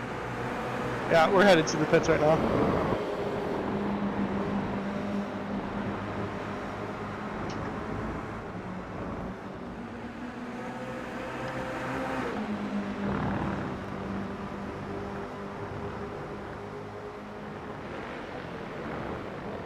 I can't see the rest of the pack, so I'll ask the vote question.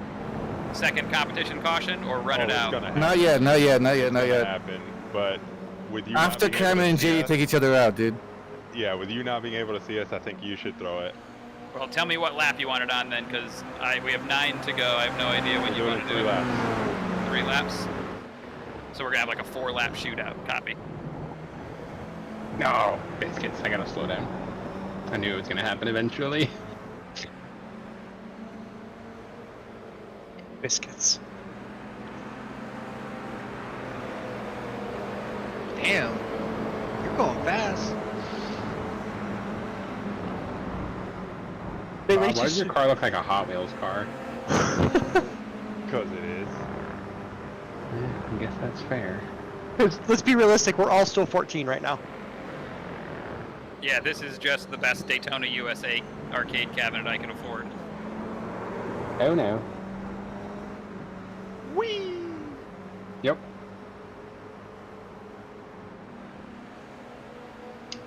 I need more pressure on JD so I can catch up.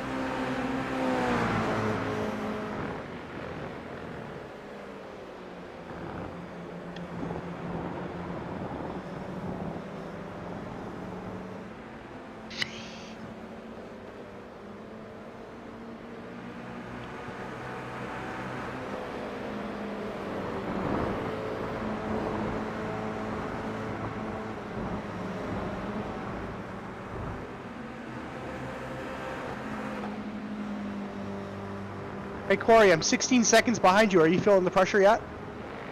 Oh, so much pressure right now. Corey survived the mountain. You're nothing anymore. That's right.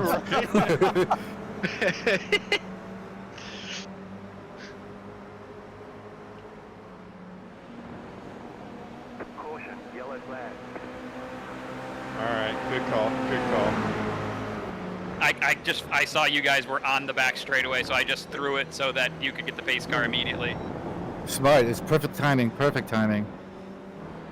Should save us a lap of under We caught caution him then. Just out of turn 1. Yep. Perfect. And that should give the rest of us enough time to catch up just in time to go only one lap with caution. Yay. Yep, yeah, back together. I kind of figured this was going to be a tough track because so many of these corners, they kind of have an outside-in line, and it gives a lot of opportunity for little contacts on turn-in. That, and with the way that they're shaped, crew chief doesn't necessarily call you side by side. Yeah, because you're not side by side. Oop, checking up down the back or front straight, whatever you call it. Sorry. Yeah, because you're like this hairpin coming up is a good example. Like if the person decides to make a move on you and brakes diagonal, they'll get overlap during the braking phase, and you'll already be committed. Going up the hill, those left, right, left corners, those are total. You commit your line when you turn 1. So probably a good practice track for us. Calgary and I had a decent side-by-side all the way up the hill. And Oh, yeah, that was and- good. He murdered himself. I murdered myself for sure. And JD and I had a couple of those for multiple laps on end during practice. Like, they're doable. It's just, I expected it to be a little bit more difficult when we did our test this morning. All right, I'm caught up to the pack. Cool. So then we just gotta wait. We'll do one more lap under caution. And then prepare for the world's most awkward start zone again. It's no Geico restart zone, that's for sure. It's feel a like I'm- ZFG restart zone. Yeah. I feel like I'm missing so much context when you say things like that, and sometimes I'm like, maybe I should watch a NASCAR race to understand that context, and then I come to my senses. It's literally just an area on the side of the track that they have marked that the leaders have to go within that. So it's a leader-controlled start, but you could like there's a specific area that says you can't go until you get into this area. Does it And you compromise have your to stop line or before you anything? get to the end. That's the important one. Yeah, and you have to go before you get to the end of the zone. Does it compromise your line? Like, is it in a shitty spot or? No, it's No, usually no. just an area within the start-finish area that just makes it so everybody has a rough idea of when they're going, so it prevents Got that, it. you know, that weird stack up that we've gone away from. Yeah. Or the super early jump Yeah. that happens like way before the pit, Hi. stuff like that. Can you stop talking about me? My bad. I was just thinking it was maybe like one of those like Formula E things where they have that like that overtake zone, The but attack it's like zone. but it's like way offline, and so you have to make a decision about whether or not it's worth it. I've been for years trying to figure out how I feel about Formula E. Like, it's ridiculous and it's like gimmicky, but it's done so very much on purpose. So That's I think exactly I'm what okay it with is. it. It's a great gimmick. They own it though. Like, Yeah, it's like I get it. It's a little bit like video game racing. Like, you got power-ups, and they used to have the fan vote thing. That was the only thing that was too That far was for me. hilarious. Wait a minute. Yeah, that's right. That's right. They have power-ups? Yeah. Yeah. We'll talk about it after this. We're get ready to go on green. Yeah, we'll revisit the Formula E discussion. Green flag, green flag. What a weird place for green. Yeah. Right? I am on your inside, Christian, just so you know.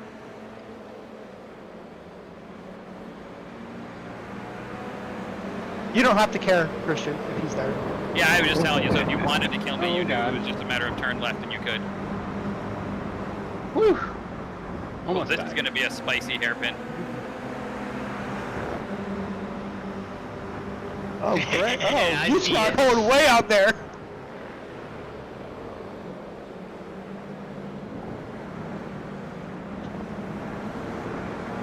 Hey, give me that air. You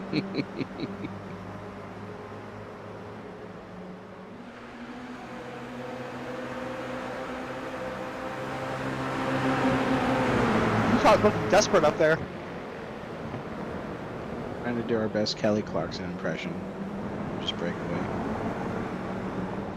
That's 2 weeks in a row that Kelly Clarkson has been mentioned during IROCC. I'm not sure how I feel about that. I mean, you're welcome. Again, I'm not saying it's negative. I'm just not sure. That was my fault. Oops, sorry. That was me. That was 100% me. Man. I'm in here. I cut in a little bit too sharp in front of Bob.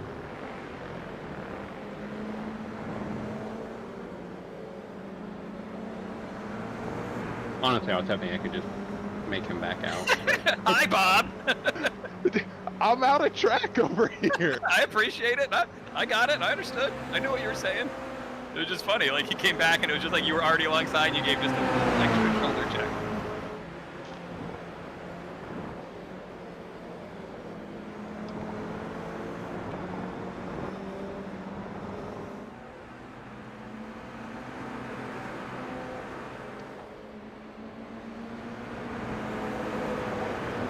Ooh, I really wanted to 28X take that whole already. apex, but I wasn't sure if you were still in there or not.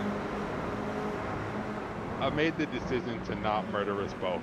I appreciate that. I had made the decision that I would not kill us both either because I wasn't sure if you were going to make the other decision or not. Ooh, spicy.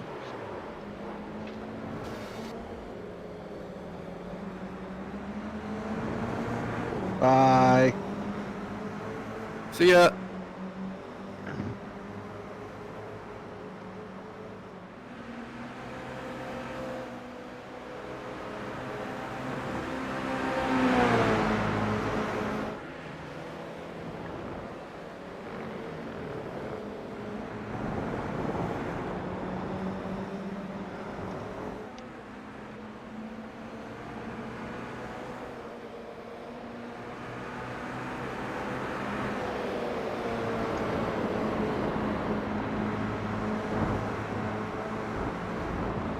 I screwed up that exit badly.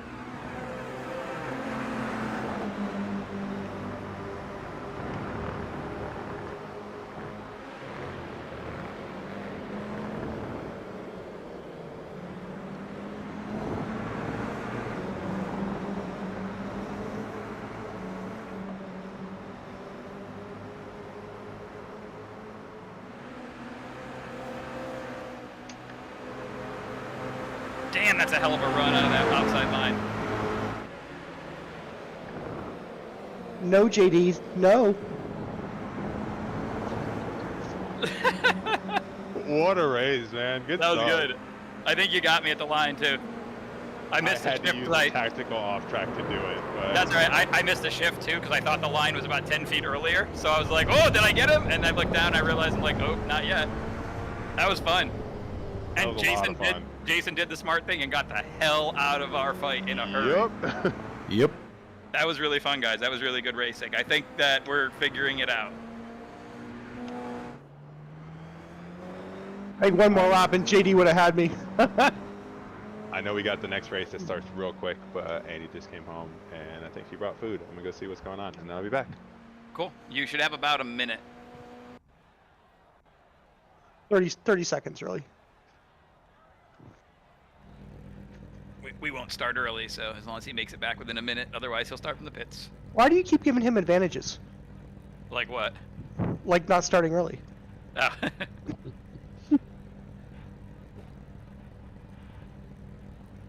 Hey, My I rating is only slightly below the average strength of field.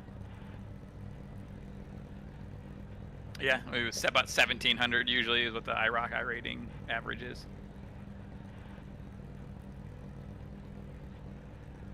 Wish IROCC counted towards I rating. That would be kind of cool. But not safety rating. Yeah, not safety rating. Right. No, I like what we have here. Hopefully you guys find some value in this for like learning too. It's a ton of fun, but also like I learn a lot in these like how to run in traffic. I'm getting a whole lot better at running with traffic. Hey, give me. I can agree with that because you can hold your line a lot better. Running side by side with you through that last section, I thought I was dead, but you were good. I mean, I did kill myself.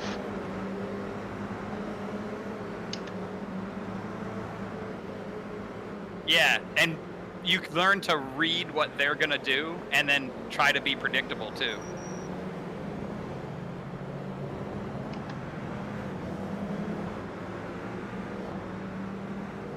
I think that's part of the allure though as well, because to be fair to the entire sim, you're supposed to be able to trust the other person next to you. All right, the moves that we do here are the moves that they should be doing outside. Well, you also know people here too. Like, you know what sort of dumb shit I'm gonna do, so you know how to deal with me. Like, well, I think it's that, and it's the majority of the time. Not all the time, but the majority of the time. When someone does do something stupid and it screws over two people's races, it doesn't really matter to us. Again, most of the time. There are some times where it can get... Yeah, every now and then race car driver brain kicks in and we all become competitive. I just like that when I screw Sorry, someone up. Cameron. I didn't know where the track went. I'm not going to get berated on the radio for 20 minutes. Yeah.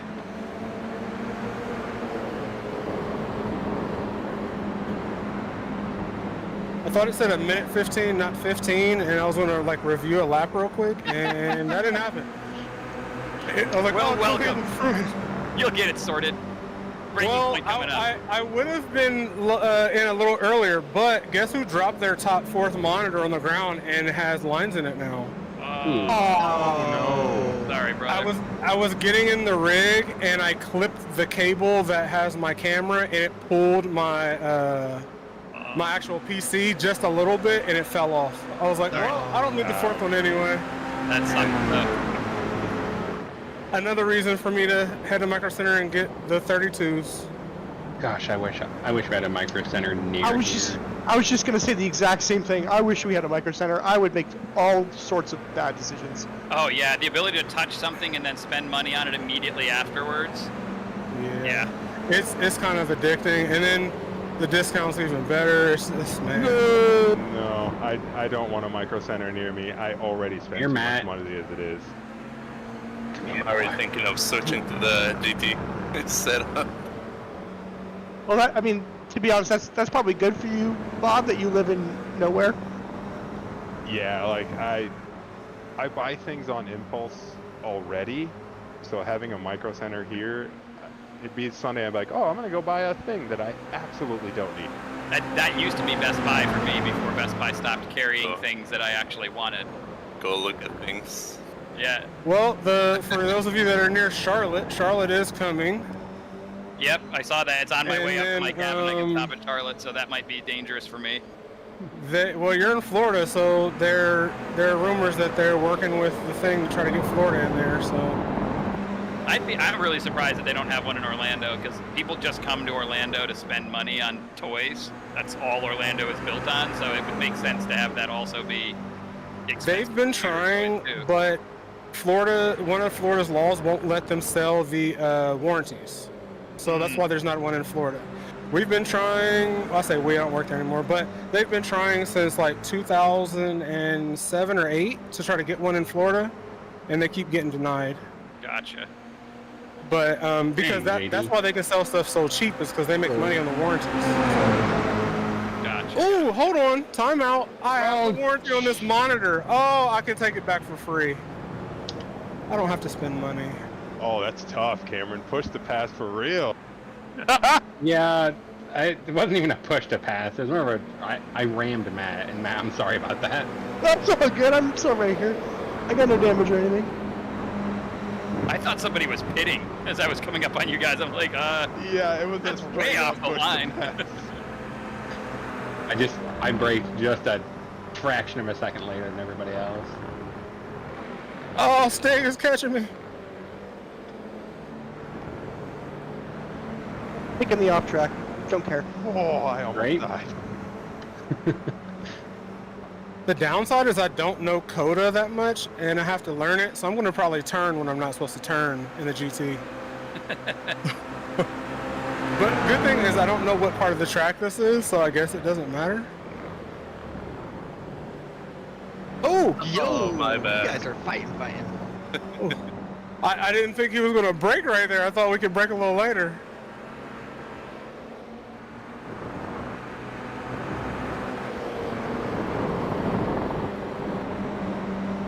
Oh, I'm sorry. Did you go back straight? You did. Yep. You did. Yeah, I'm good. I'm good. Yeah, Sorry. I don't know if I hit Bob. your rear or what. No, I cut you off.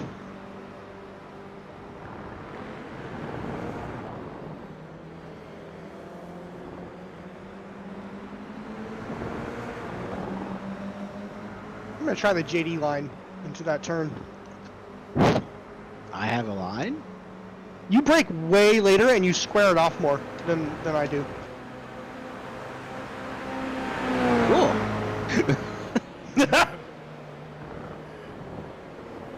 Oh man, I was not going to go to Micro Center today. I did not want to spend money.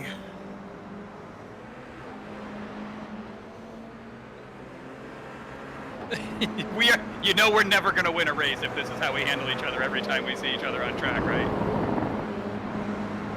You guys have to stop eating like this. I mean, it's We kinda fantastic do. racing, but it's such a it's so bad. We're a second down on our last lap already. I could stop spinning. That'd be great. You No, I was spun totally it, setting and up I crossover. barely caught you. I tried to get that weird over thing, and it did not work out the way I wanted it to. I thought you were doing something funky. I was like, I'm just gonna hang it out here and get a huge run out of the hairpin. And then you changed, and I was like, well, that's not gonna work now.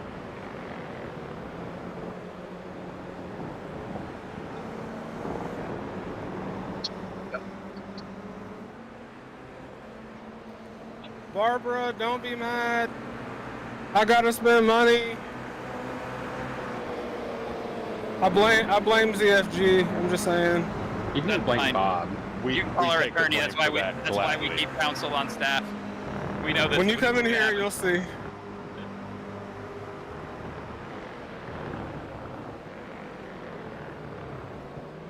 I can't blame myself. It's no fun. No, you can blame us. That's fine. That's what we're here for. Why blame yourself when you can blame Utah? Yeah, I'm okay with that. You can even send me the bill.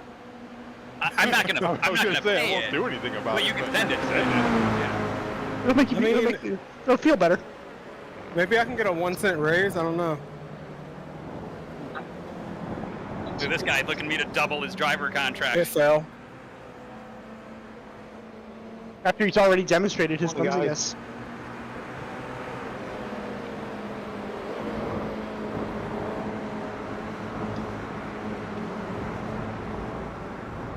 Really thought about leaving my nose in there. Yeah, I knew you kind of had that inkling in there. It looked like because you were kind of in the right spot to make that really awkward.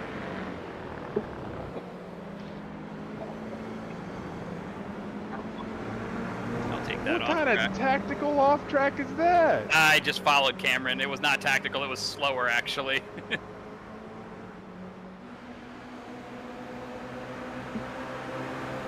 I didn't know that there were such things as tactical off track. Well, let me Some of introduce you these to off Old tracks Park. are actually quicker if you were to use them. So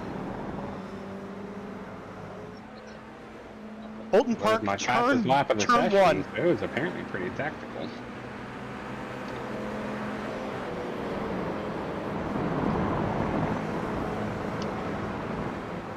Yeah, I can see why Olden turn 1 would be that way. Olden turn 1 and Olden turn 3, I guess. Exits to both of those.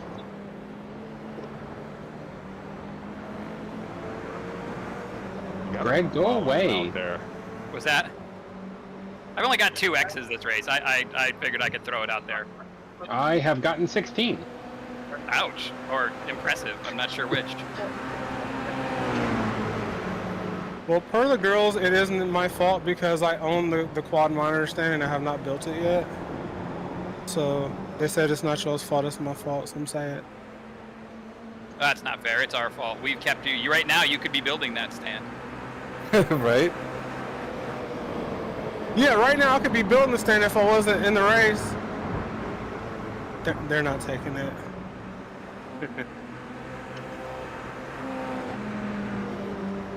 But she's like, no, you wouldn't. I was like, yeah, true.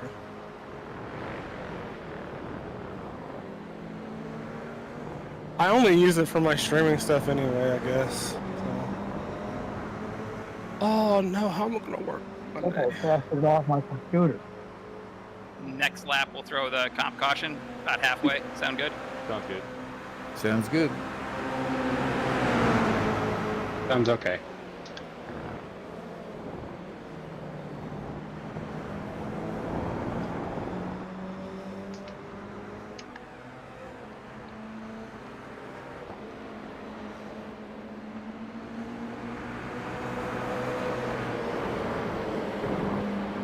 I know, I got barbaritis.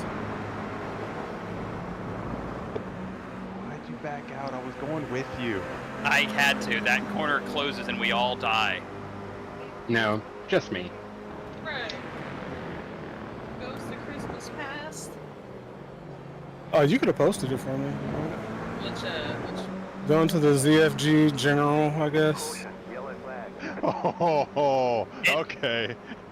No, this is where we have to throw it so that he gets the pace car on the way out. I and you know. weren't gonna pass me into the corner anyways. Say that, but we'll No, never you weren't. know. You weren't, because it was going to be 3 wide, and the inside line 3 wide into the last corner is not going to be quick unless you murder us. Should be near the top, ZFG's General. Well, Jacking up I'm the one that turn one. survives the 3 wide and Or Riggs and Ryan. outside guy. Well, yeah, you survive it by killing us. You say that like it's a problem. Exactly, and? Nah, that was just, I knew I had to throw it when JD That's one got way to the that pits. stripe. I don't know where to go. That was funny as shit. That was some Wait, what really good happened? racing too. Cameron Fucking is whoever just went tough. to the pits, man. Yeah, dude, Cameron, your pace right It was on. me. Your defense was good. That was fun. Everybody all the way through. Chess, earlier when you spun, Too it far may have been left. me and you door bouncing that got you spun. So if it was and it was on me, sorry about that. Oh, it's all good, man. I got a that never 0x. happens in this series, you know. I got a 0x when it happened, and I was like, you know what? I wonder if that was a little bit more than just a 0 on his receiving end. Yeah, we can review it later and assign penalties and shit. Yep, yeah, we'll change the results, dock everyone the points. Yep. Speaking of, did you see that Ferrari and BMW lost all their points from the Rolex? Why? GT cars, because they violated BOP. In real life? Yep. So the Yeah. way that the new BOP works What? is after there is all their test sessions, IMSA said, "Fine, you guys keep complaining about the BOP that we assign. You assign yourself a BOP." And so they assigned themselves a BOP, and both of those cars went faster than the manufacturers claimed they could go at absolute perfect. So that meant they violated BOP. So they get to keep the watches and the wins, but they voided all the Ferrari and BMW GTD points. Whoa, that's Savage, huge. Yeah, that's what IMSA said they were going to do. Like IMSA, Is that all teams? that in their pit boxes gave them, okay, you're going to do this run, and this run. We're going to have the data. And then, yeah, they violated it. Wait, all the teams or just the factory? No, All all the of the teams. teams, because the factory teams are the ones that give the BOP input for everybody. And Cause says, I think hey, it our left. cars are capable of doing this particular thing. And they did things that were faster than they said they could be done in their cars. If even I was with a BOP. if I was a customer team in that scenario, we'd be having some very serious I'm discussions. upset at that point. Yep. Yeah. But I think If I that's were you, why Matt, they I'd did be it in the this left way. lane. That keeps the pressure, and it keeps the pressure on. Like they were saying that Porsche and Lamborghini, their BOPs they assigned really conservatively. Like they actually slowed all their cars down a little bit more than they probably had to, but it was for exactly that reason. Is the teams said, hey, make sure we don't get disqualified. So just one more layer, but I thought that was interesting because that's. Read your instructions. Yeah, number 12 on the left. I've been trying to tell you. I don't care what you say though. Wants to be on the right. I was listening to Christian talk about BOPs. Give me a break. Greg? That was that was Utah. Oh, sorry, but I also really appreciate the level of aggression that you showed in getting past me there. Like, well, if you want to listen, going on green. I'm a father, you know. What the heck was that green? Yeah, it went in a weird spot this time as well.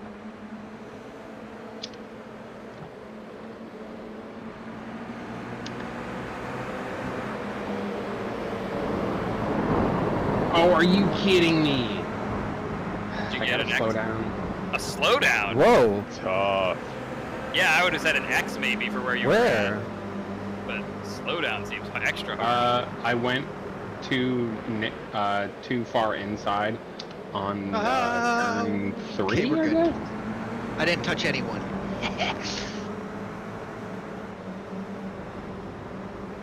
It's 3, huh? Like you went Are you trying over to pass me, Brandon? the curve? Get out of Oh, here. no, I guess I was turn 2. The long right-hander. Oh, okay, yeah.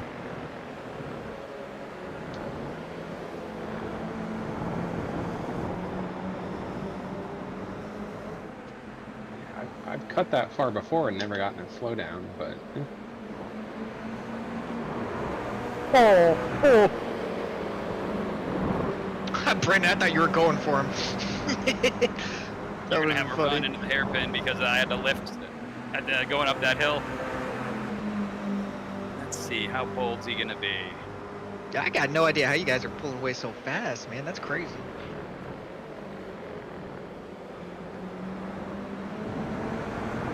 Parking it on the apex. Listen, man, I had to be prepared for the run that you were gonna have. I even announced the run. He's an apex predator. Take off the apex. Man, I'm talking and my mic was muted. Dang it.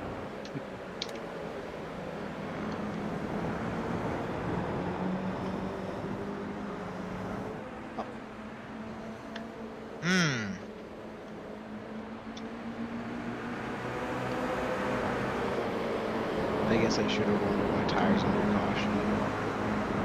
It looked like you were having a lot of trouble on the restart there. Like they just weren't firing up for you. Yeah. My spotter's complaining about water temp. Interesting. Really? Mm-hmm. Maybe you shouldn't be dehydrating your car. I actually don't even know what setup is on this car because I literally just hit the button and joined. Well, ideally it's probably the one from last week, which is pretty close to what we're all running anyways. Oh, no, I missed last week. Stop it. Then I have no idea what you're running. He's just running the base setup. Probably.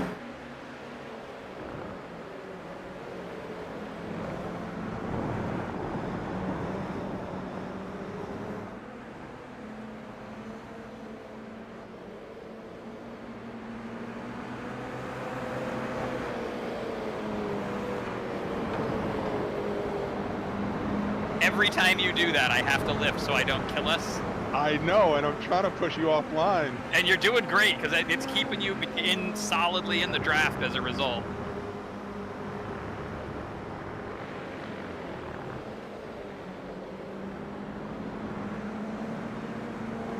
I can't believe that worked. Holy shit. What'd you say, Bob?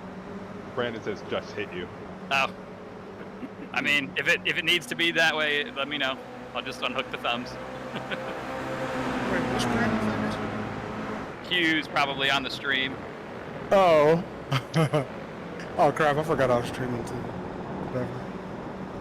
Everything got messed up. The whole everything.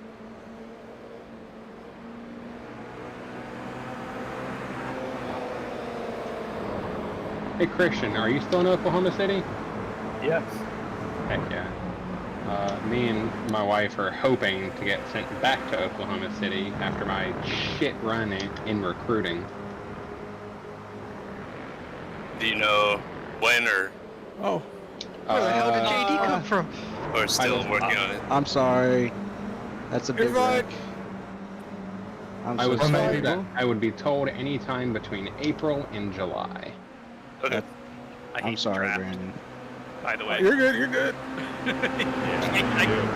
There's no damn way I can shake you, and every lap you get an extra half a second off of me.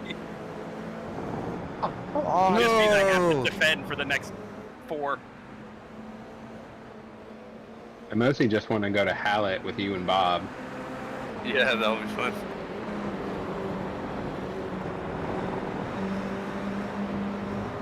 Going to a racetrack alone is not fun.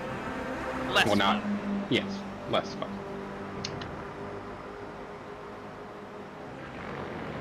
Bob, I'm not sure about Hallett, but at an autocross event, we should swap cars. I would never do it at Hallett, but yes, at SCCA, most definitely. Too much at risk at Hallett. Yes. You couldn't enjoy it even if you wanted to, driving somebody else's car at a track, I don't think. At least not for me. I could never do it. No way. I would drive it so slow because I'd be afraid of killing someone's baby. That was a hell of a send there in the last corner. I think he's practicing. I thought I was going to be able to hold it around the outside. I had He's it down trying just one different extra. things just to see what will work on the last lap or two. I know where your head is at right now. Wait, how did I get a double black flag? I just served a penalty and then they gave me another one. Kind of weird stuff. You get a black flag, always just tell us. Because unless you did something really terrible, we're going to clear it. I don't know how I even got the first one until it said serving penalty, and I was like, oh, but then this one flagged. He did something really terrible. You can go ahead and clear the black flag. I don't have one.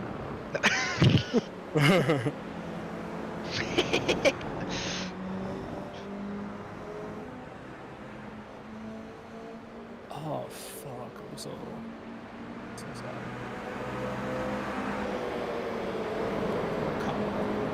You did the same spin I just did, JD.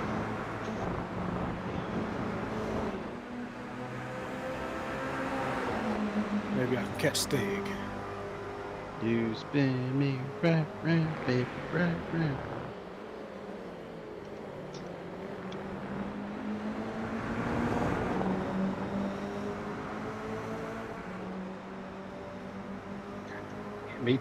I can't catch the drafting trio. If you do, just YOLO it into all three, I guess. Bob, Utah, and Jason? Yeah. I could do a Forza-style dive bomb. I don't know what happened there. Agreed. I felt taps on the inside, taps on the outside. I had lights lighting up everywhere.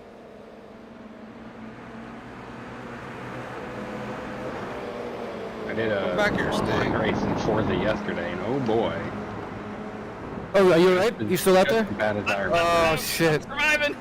Oh, shit.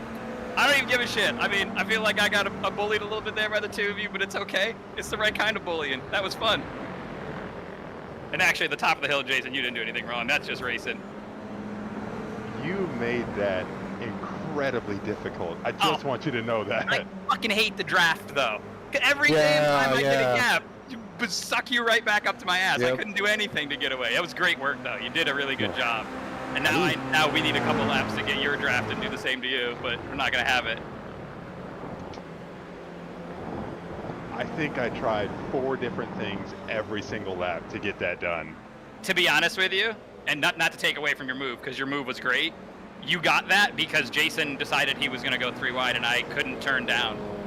And I was hoping that that was going to happen when he got close, that it was going to create a 3 wide situation and I was going to be able to get it done. Yeah, that's exactly what happened. Was you went to that outside move, I'm like, no problem, I know how to beat this, I beat it 3 laps in a row. And then the draft was so good that Jason whipped off of you and straight up had the move on the inside, and it was an on move for him too. It was awesome. That was great racing. I cannot stress to you how difficult it was. Like I said, every single lap, I tried to put you offline in every place that I could. Can I get a setup? I'm just using Fix. Yeah, Fix is great. I just shared one. Okay. Well, what is this nighttime shit? Holy crap! There it is. The one that says I would 2 in suggest it. if you're not used to driving at night, go out and get laps in because This there are no lights here. Especially is that back dangerous. straight. The back straight is insane. Holy bejesus. Actually, getting out of pits is insane. It's like when we did GT4 in Zandvoort? No, the Australian one that doesn't exist anymore. Oran Park. Oh, Oren, dude, that was fun. Is that the one with the figure 8? Yeah, with the moto layout. Yeah. Oh, that's crazy. I didn't know we did that in the dark. That was my first IROCC race. Oh, that was such a perfect little dummy you did, Jason. It was perfect. That was beautiful. I posted a picture in Rigs and Rides, or Barb did anyway. What are you talking about? The drafting you guys down the street? Yeah, and the little put your head into the inside little maneuver that you did on me. I thought you were further along that. You weren't actually alongside, but that was perfect. Nice. Like you totally gave me the mirror shake. It was perfect. So, Are there high beams? No, I don't. Are there high beams? Yeah, right. I don't think so. You can just, I guess, flash your lights and get a little bit more vision. Oh, I don't have that. Oh! Well, I found the pits because I didn't know where to turn. You found the pits. Yeah, this is insanely scary. Dude, Jason, this is spooky. Also, I have absolutely no depth perception. Oh, man. I think actually VR helps in the dark big time because of that. So I don't feel like most of the track is that bad in the dark right now, but the hairpin, forget seeing the apex. Because the way you have to like go and come back to it, nope, it's just a guess. Hey, Jason, I don't know if you know that was an off track. Yeah, a bit.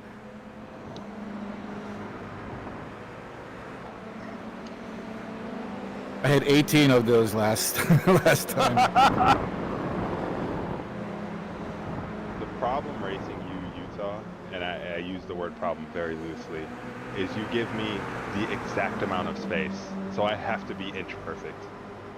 Yeah, that move on the outside of the last turn is the right move because there's nothing you can do about it as the person defending. It's the one spot on the track where, unless I'm gonna literally be an asshole and run you off the track on exit, it was perfect. Like you had to get it perfectly right, and that lap you got it perfectly right, and I bobbled a little bit and spun the rears up because Jason gave me the little mirror shake perfectly.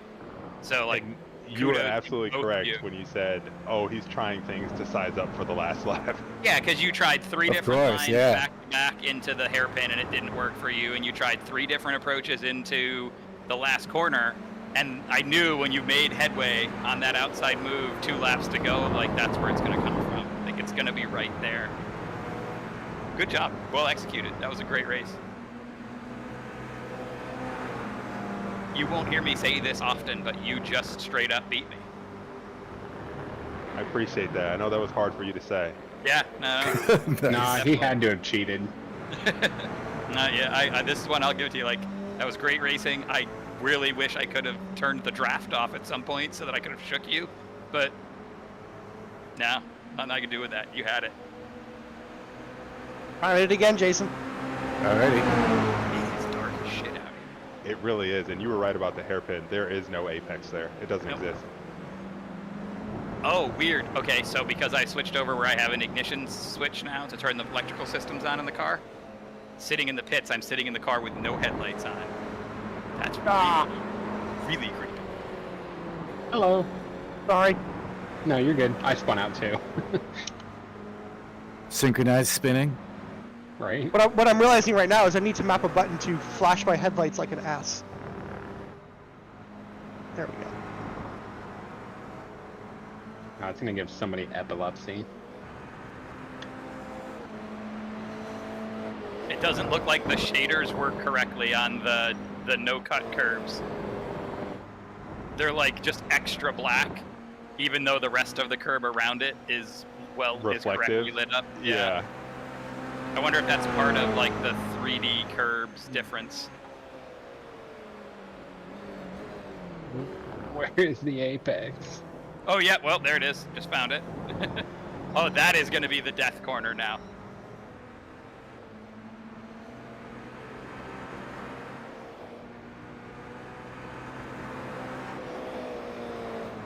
Track's cooled down again though, down to 71, which is nice. At least I got that going for me.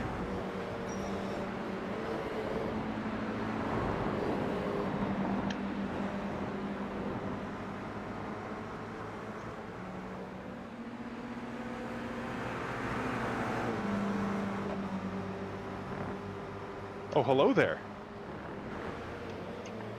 Hello. It's very convenient when you have someone behind you with headlights though. You can actually see the track. It's kind of weird though when on the back straight when like Matt was behind me, I see the lights and I see in front, and then he moves to the side and then everything disappears in front because it's like you're in a little cone. Yeah. Very, very focused headlights. I feel like you can use that too. Yeah, and then you also disappeared in my mirror. Like I was like, where the hell did he go? Did he hit the brakes? And then I see this little sign of like the number on the side. Hi, Greg. Like you were right there, and I just didn't see you at all. It started to go, so I was like, I'm just gonna go with this and park it in the pits instead of killing Cam. I mean, that's what I meant to do. That's the quickest way into the pits. That's what I did for one of my spins. It just spun and started rolling off track. I was like, I'm just going to continue this roll and roll right on off the racing line here. Seems reasonable. Is this 2 minutes and 40 seconds accurate? Yeah, till we start the race. All right. Oh boy. Be back. There's not enough practicing. Yep, it's going to be interesting. I think the hairpin's going to be real interesting. I keep spinning it into turn 1. So, turn 1, are you using second gear to go up the hill? Yeah. Okay. Because that if it should be brake in a straight line, then turn in and downshift in that cycle as well.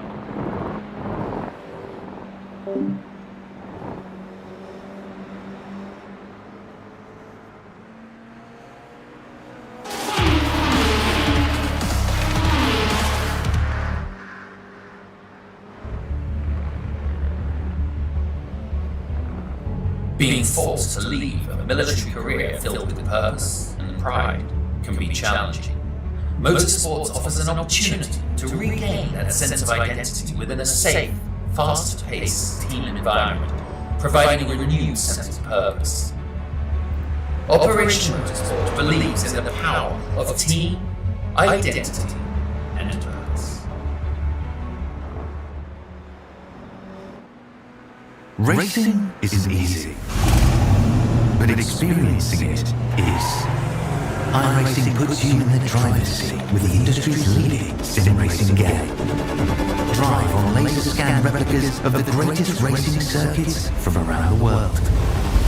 Go head to head against other drivers chosen by skill-based matchmaking to ensure competitive racing at every level. Compete across all your favorite series. In officially licensed cars, engineered to deliver the most accurate driving experience possible.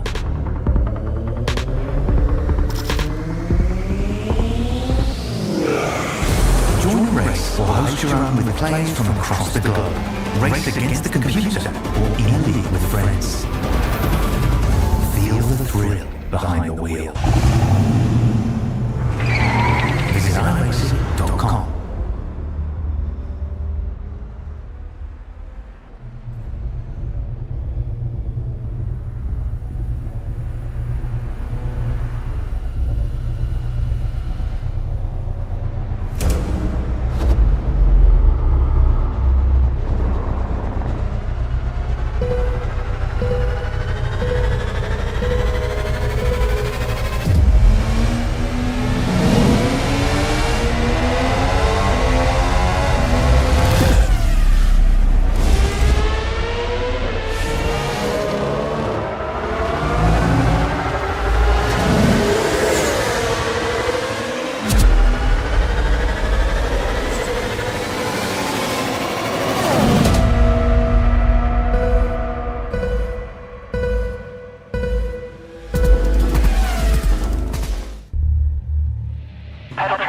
much shorter. It is not.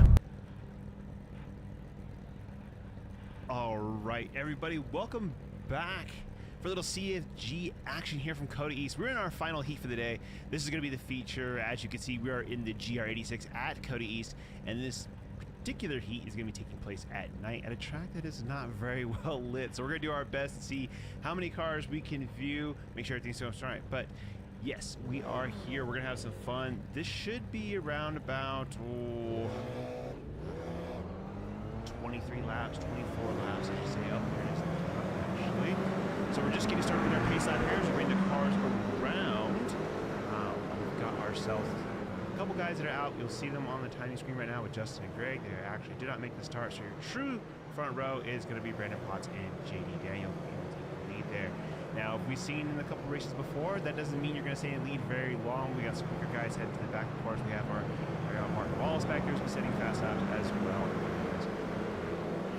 Jason can low him down too, so we're going to see some movement here as we move through the track. We're going to have a lot of fun here on this particular race.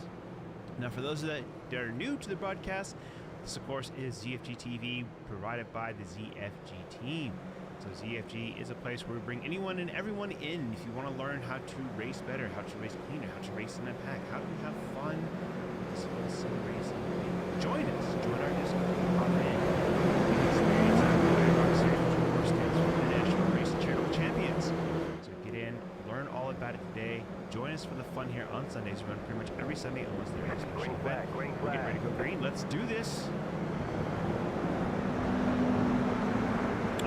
So we're headed to the first corner second. We got a nice early lead there by JD Daniels, kind of running up. Brandon Potts following it behind. And we got a little bit of action here going on. Matt Tucker going to the inside of Christian Torres. Christian fighting back from the inside here. See if we can get the next in clean. No problem for these guys headed up to the top of the hill here. Everything's going great so far. Bit of a drag race down to the corner. So he's going to do a little braking boot going into the front. Bit of a mess there. Brandon Potts spins out. Not what we wanted there, and everyone kind of accordions up. That'll restack the field here. They're heading down the back straight. Looks like JD got through that with the best, though. Pulled himself out, maybe a little bit of an early lead here. So we're going to try to pull down the back straight, see if we can catch him.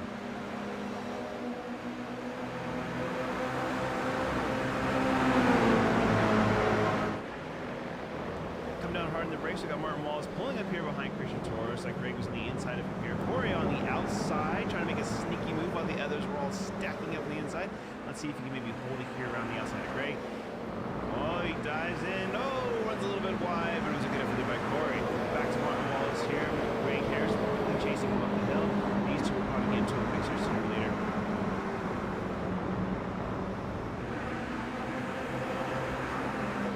Greg, the hard charge down the hill, then toward the brake zone into turn 5.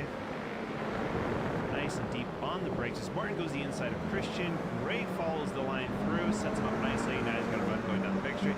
Plus he does have a gap here for Bob, as Bob decides to move on over to give Christian the lead.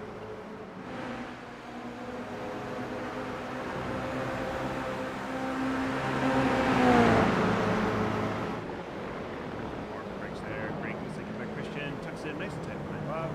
Christian with another spot there, but that was a hard battle. Oh! A little bit of a slide there for Greg coming out of the corner. Christian gets a bit of a run on him again. And Jason is just lurking there in the background. Oh, a little bit of contact there with Jason and Christian. I don't think he was expecting the brakes so early. They're ready to get deep, but no harm, no foul. Looks like for the time. And they're fighting for the 6. Oh, over the curb goes Jason Chaz. Saves it. I don't know how. Christian thankfully gave him enough room, and they both survived to get through. Back up here to Matt Calgary. He is diving in deep on the brakes. Looks like he's got Cam Smith charging behind him. And they've managed to get around JD Daniel. What has happened to JD? He must have missed a corner or two. He had a nice big lead, and now he has slipped back into the clutches of both Matt Calgary and Cameron Smith, heading down into turn number 6. And down between these three. Hard on the brakes. Cam to the inside of Matt. Makes a clean move, but that brake disc is lighting up here. Runs a bit wide. Matt Calgary back to the inside. Where did Martin Wallace come from? He's sliding up from behind the rear. He's going to try to make it 3 wide going to turn 1. Thinks better, but backs out. JD on the inside. Cam on the outside. These guys are really throwing it here. We've got JD on the outside. Martin goes on the outside. Cam takes a little bit of a shortcut through the grass and thinks, like, you know what? Let's just go ahead and let this guy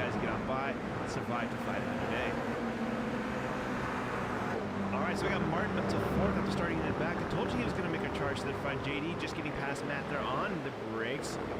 Let's see what we're going to get here down the run of the back straight. A little deep on the brakes, I think there. Got a little more push than he wanted to. Now we got Matt and JD. Matt in JD's draft. He should get a pretty good draft going down here. We'll see if we can catch him by the braking zone.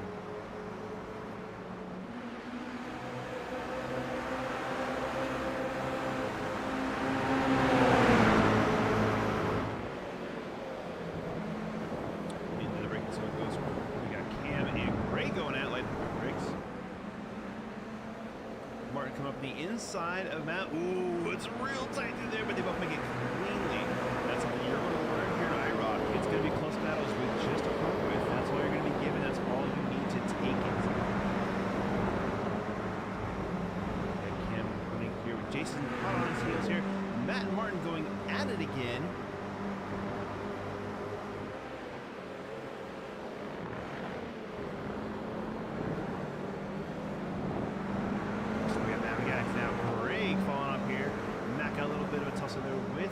Seems to have lost a little bit of space, but we'll stick with that here.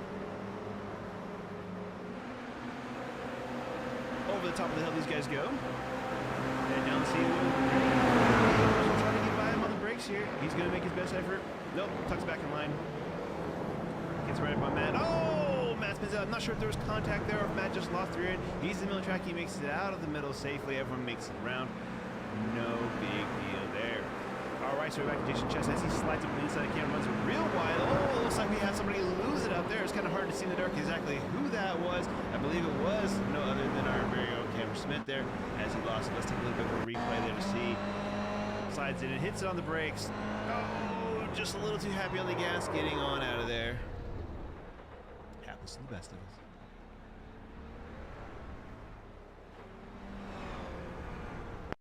Let's see where JD's at. Now JD's running here in the lead.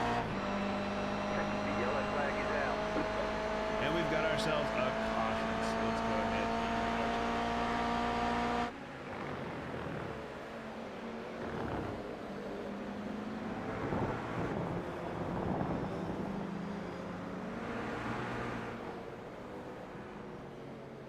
All right, so the field stacks it up here. Now, for IROCC, we do use cautions. For a couple different reasons. One, we're going to have cautions because we've had more than one car in an incident. So at this point, we've had quite a few incidents. It's time to stack the field back up. Here in IROCC, we are about the racing. We're not about getting out and just trying to win the race. We're trying to make close, competitive racing so you can work on your skills within the correct environment. So if you get out to an early lead, no big deal. You're going to get stuck back in no matter what, because if there's not someone out there crashing, causing yellow, there will be competition yellows thrown sporadically during the event to make sure we can tighten the field up. That way everyone gets a chance to run. But what happens if you do crash? You got to go back to the pits and you're down a lap, right? That's no fun. You're out there. You're not going to be able to race people. Well, here in IROCC, we don't take that kind of approach. Instead, what actually happens is you will continue to race as if that is the position you're on the track. Ignore the blue flags, right? You're going to piss Sebastian Vettel off. You're going to be in the way. You're just here to race. It's close action. If you got a trade little paint, we're going to be happy with that as well. So typically our yellow flags here, they'll take about 1 or 2 laps to kind of get set. We do a double file restart. We will have the lucky dog from time to time. Actually, I think that might be a rule we've been getting away just because we want to make sure we try to get the field stacked up as quickly as possible. There are unlimited fast repairs, so if you do need to go to the pits, you either tow or you snap back in, get your car fixed, get some tires on if you need to, and you're back out into the race. Again, this series is completely designed with those in mind that need to learn and master the racecraft. And that doesn't mean that everyone here isn't good at what they do. We have some guys here that are definitely very high IR runners, running top series, but that doesn't mean you can't improve upon something. And many of those guys will also tell you when somebody comes in, sure, they may not be up to pace, sure, they may make mistakes, give them a year, give them a little bit of training, and the next thing you know, they're almost impossible to pass out here. It gets things off.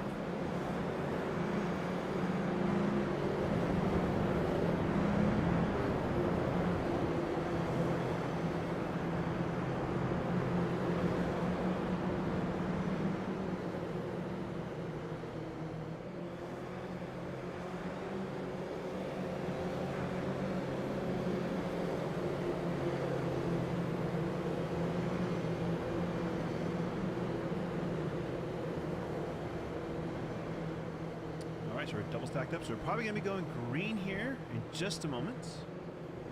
I'm going to go down the back straight here. Now, for some of you wondering, why do you guys use the Toyota GR86? Well, the GR86 is the first car that we're using this particular year. We're ready to get speed. Nice rear-wheel drive platform that's going to be somewhat tame.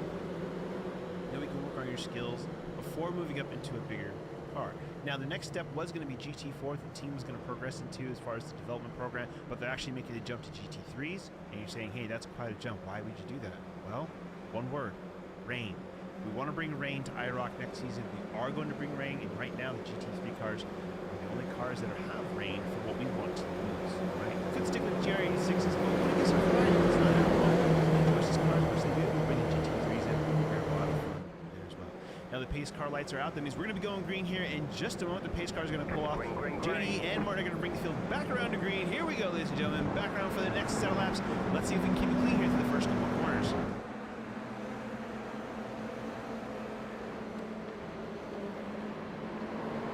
JD and Martin brings down Greg back there. We got some of the fast guys up here.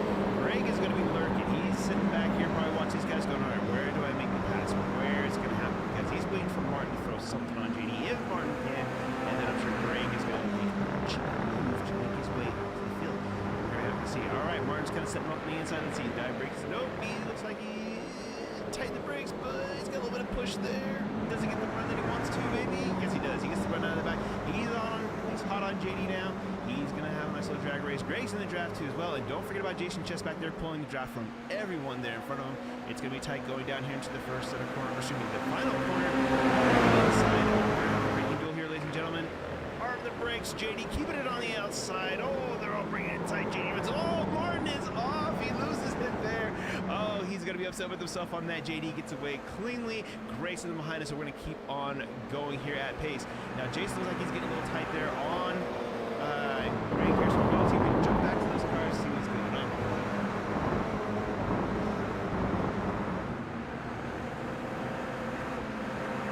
So go back here to Greg. So let's look at replay, see what we find. We got Mr. Wallace's crash here. Let's see if we find what happens as we go down. Any touching there? No, I think he just lost the rear end on that one there. That's a bit of a bummer.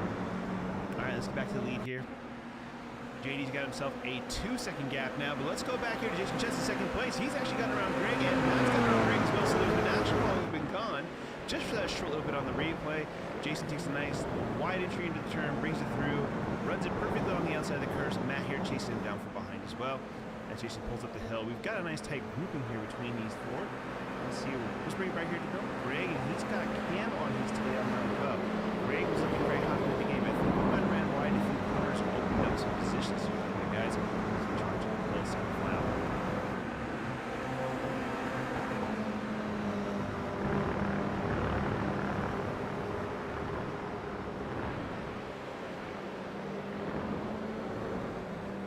Ooh, Greg thought about the move there.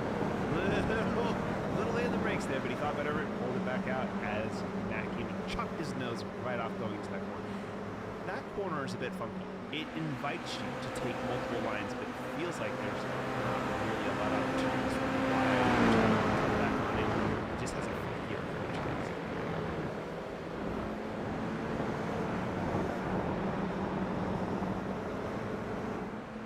Let's move back up here to Jason. He's got Matt closing him down just a little bit, but he's keeping it out there. That's a nice wide arc to that point there. Smooth as you like.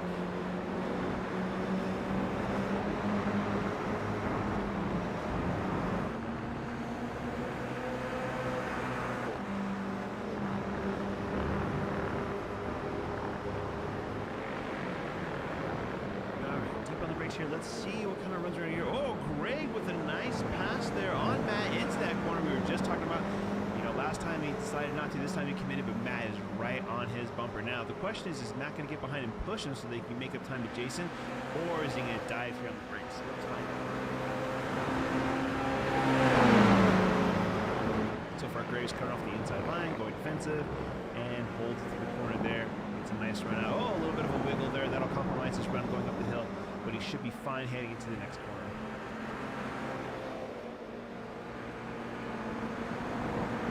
The little bit of slide there for Greg. Matt still keeping with him. They don't want to mess around too much as Jason is starting to pull away from them. He's acquired now 1.5 second gap over these two. They're going to make sure they close that up pretty soon. But again, no worries. I'm sure a competition yellow will come out eventually if this field does get a bit spread out, which right now it is looking a little bit spread. Let's see here. Greg runs a little bit wide. This track will be known for off tracks today. Let me tell you, these guys have been all over the place trying to keep it on the black stuff.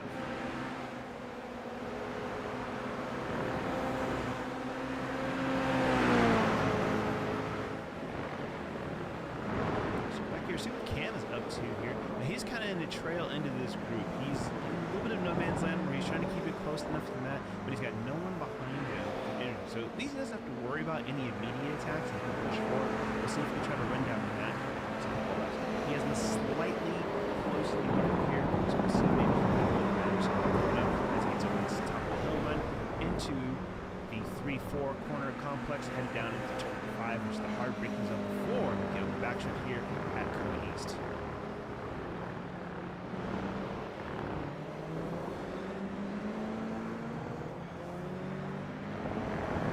Oh, we got a nice run out of there. He might be able to get up into Matt's draft here going down the straightaway this time. Matt also got a good drive, but I think Cam got maybe just enough to start pulling him in. It looks like he is winding him down, but it's just going to be a 10th or 2. Probably by the end gets his straightaway, might cut it down. If he has a nice bit of braking here going to the corner, as he does. You see that brake rotor lighting up nice and bright on the camera as we're heading around into turn 1, 2. And the gap is actually increased a little bit, so Matt had a nice run down there. Let's get back up here to Greg. Greg is actually closing down the gap to Jason. Looks like he's going to be trying to set him up for a move the next lap or two. He had about maybe a second to make up, and he has so far, closing it down to just half a second at one point. Oh! Jason runs deep on the brakes, which invites Greg right in. Greg will never, ever take a second chance on invitation. You give it to him, he will come right in if he needs to. Now he's in the draft going down. He's certainly going to try to dive on the brakes here heading into turn 6 before the start-finish line.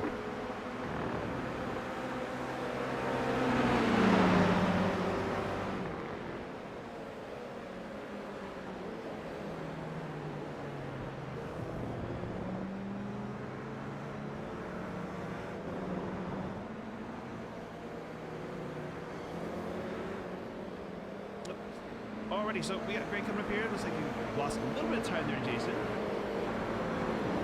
Oh, we got ourselves a yellow flag, that's why. Pay attention to the call sign. But yes, we're going to tighten the field back up. This most likely is a competition yellow here, so let's get on started. Back into the leader. And that, of course, would be Jason. There we go, system. Now you got it. JD Manning. Now, JD is one of our newer guys that's joined us. He was brought in by our very own Greg Meismer. Now, Greg Meismer does a podcast called Into the Paddock. If you have not given a listen, you should. Greg, JD, and of course Jordan will be on the podcast every Tuesday. They talk about the weekend that has just passed, what happened in all racing series that they want to cover. So anything from NASCAR, IndyCar, Formula One, touring car, you name it, they'll be in there. If they have an interest in it, especially in Zug, which Greg is actually part of, we'll talk about that here in just a little bit. They will cover it. It's a great podcast. Give it a listen. JD is one of the hosts that's there. He's one of the newer guys at ZFG, but he's definitely not newer to iRacing. As we can see, brings a lot of experience in. He is constantly running up to the front, which of course does bug some of the other people who are like, hey, who let this guy in here? Now he's starting to win races. But he's good fun to race with, and he certainly is the guy about it. Now we talk about Greg Meismer. You'll see him listed here on the timing tower, or you should see here in the standings. He actually had to take off today, having a bit of a technical issue with his setup. But Greg actually runs with the core racing team in the Michelin Pilot Power Series with the IMSA weekends. So he is one of the mechanics that works on the team, which he's part of that team due to Operation Motorsports. Now you'll saw a bit of a commercial leading into our race here. Operation Motorsports is a charitable organization that brings in veterans from the United States military, Canadian militaries into the racing scene. It gives these guys an opportunity for race teams to embed them into both the mechanical side working with crews to the administrative side working with stuff around this series as well. Again, they're great opportunities to build them into a new career as they change roles from the military into civilian. Alrighty, so the pace car lights are out, which means we're going to be going green after this one. We've got ourselves a Jason Chess up front. JD Daniel completing the front row as well as your 1 and 2 pairing. Right behind them are Matt Calger and Greg Harris. Those two were going at it earlier, so we should see a good battle there. And of course, Cameron Smith is out there. He's been going well, but we've got Martin Wallace now after his early little spinneroony back in the action. We're for sure going to see him make some features as well. Just behind them, we've got a couple of guys here, Corey, Christian, and Brandon. Those guys are all running about the same pace. They are going to be hassling each other well. So we're going to have a really busy and frantic restart here with about 4 minutes left in the feature.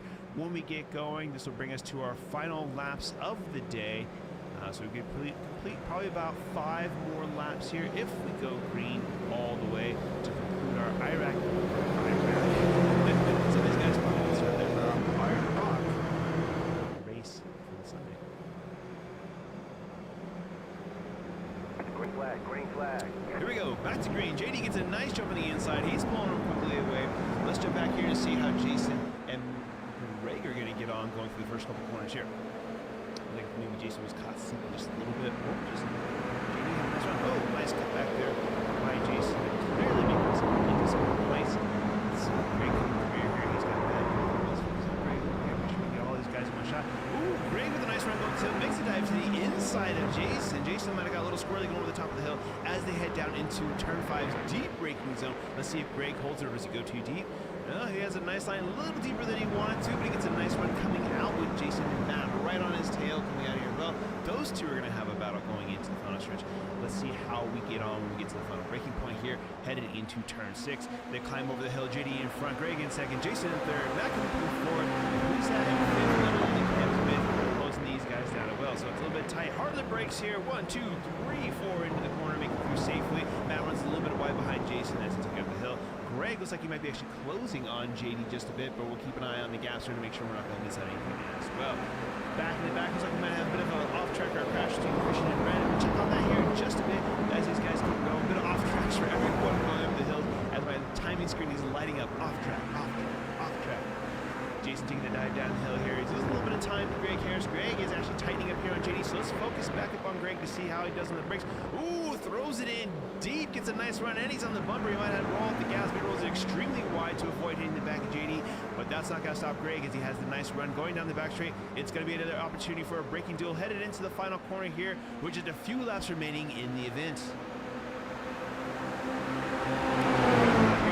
Side by side going to brakes. How hard will he throw it? He's deep on the brakes. See the front tires dip hard to the pavement. As on the outside, JD holds the outside, runs a little bit wide. Greg's on the inside as they pull up the hill into turn 1. Who's going to make it through? Looks like Greg's got the inside. He's going to hold it here. Brakes deep again. Throws it on the inside of JD. JD gives him the space, but he continues his run. They're going to head into the next set of corners. JD's back on the inside, holding it tight. Greg's right down his outside. Those two make a little bit of contact. There we go. Greg back on the inside, sliding it over the top of the hill down to the run here. They're going to go through the kink of 4 and head down into the bottom of turn 5. It's going to be a braking duel once again. Greg is now officially taking the lead. Jason's coming up into the fight here. What will JD do? Is he going to throw it on the brakes deep? Runs a little bit wider than Greg. Greg takes a shallow entry, blows it wide. JD's going to have the run on the inside. Greg coming back onto the track. JD's right next to him. They're going to have another duel down in the straight. As they run down 1, 2. Jason getting a double drop from behind the 2. It's going to be action when we get down here into the final corner. Who is going to be the latest on the brakes? Oh, a bit of contact between the 2. Make way for me. JD says, oh, no, you don't. Let's take it all the way down here. JD hard on the brakes. Greg, oh, and he gets hit by Jason, who drinks it in. Greg wants it real wide, and now he's going to have to try to make his way back on the track. Oh, that is unfortunate. We had ourselves quite the race going on there. Greg pulls aside.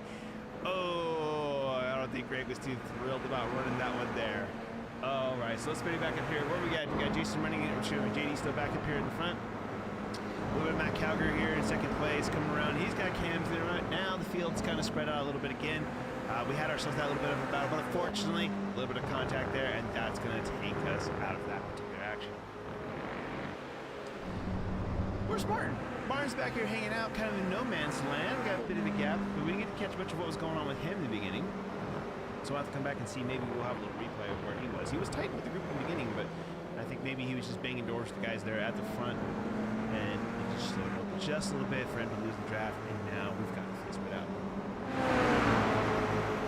So probably the closest battle that we have here is between Cam and Matt. So let's see how this goes.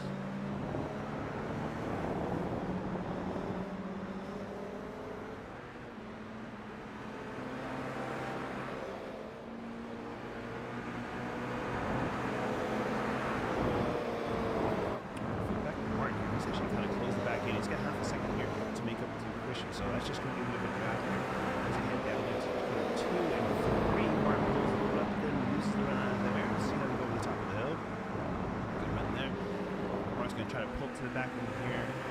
Nice working job to set up the gun down the back straight.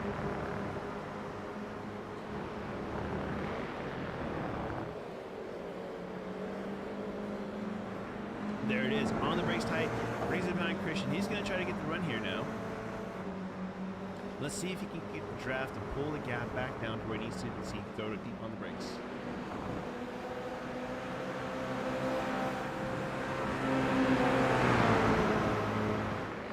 Doesn't think about it this time around.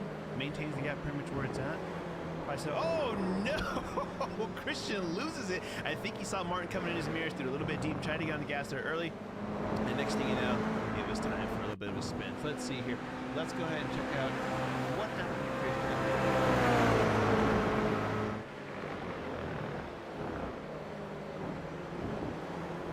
Yeah, just ran a little wide, and the next thing you know, it was time for a spin. Oh, come back to the action. Cam Smith looked like he just did the exact same thing and Matt Calgar got by, so we're going to have to take a look at that. Let's hop back here in the time machine. It was a dive on the brakes. Oh, Cam, let's see. He gets it over the curb and unsettles the car. Next thing you know, he's getting a little loose. Nice recovery, though. He shouldn't lose too many spots here. Looks like he might just lose the one to Matt, and Matt is going to now make his escape down the track. All right, so Martin is now catching up to, looks like Corey Leperhouse there on the track. Well, makes a little bit of an inside move, gets a nice run on him. Corey just kind of sticking it there, making him force down tight. He's like, no, if you're going to pass me, you're going to do it just down here. Corey a little bit later on the brakes, holds it on the outside, and maintains. Actually, I think we might have finished the race here. Didn't see the flag warning. So, yeah, that is the end of the race, actually. We didn't get the notification, but there you go, ladies and gentlemen. That is the end. Welcome to Chaos. I think that's what we can call this one here today. Those guys had a great one out there. J.D. Daniel with the win. Second place, Matt Calgar. Third is Cameron Smith. Looks like we have Corey Leperhouse in fourth, Martin Wallace fifth, Brandon Potts in sixth, Christian Ortiz in seventh, Jason Ches in eighth, and of course ninth in Gray Cares. After a little bit of contact there in the final laps. Bit of a bummer to end it that way, but that's how we're going to leave it here today, folks. I hope you enjoyed today's broadcast. Jump into the chat at any time, say hello, see what's up. And of course, if you are interested in joining all of the adventures here in the IROCC action, make sure you join us on Discord. We'll have the link here at the bottom. You can join that here, join ZFG, and get in on the action. But until next time, everyone, you all be good out there, and we'll see you soon.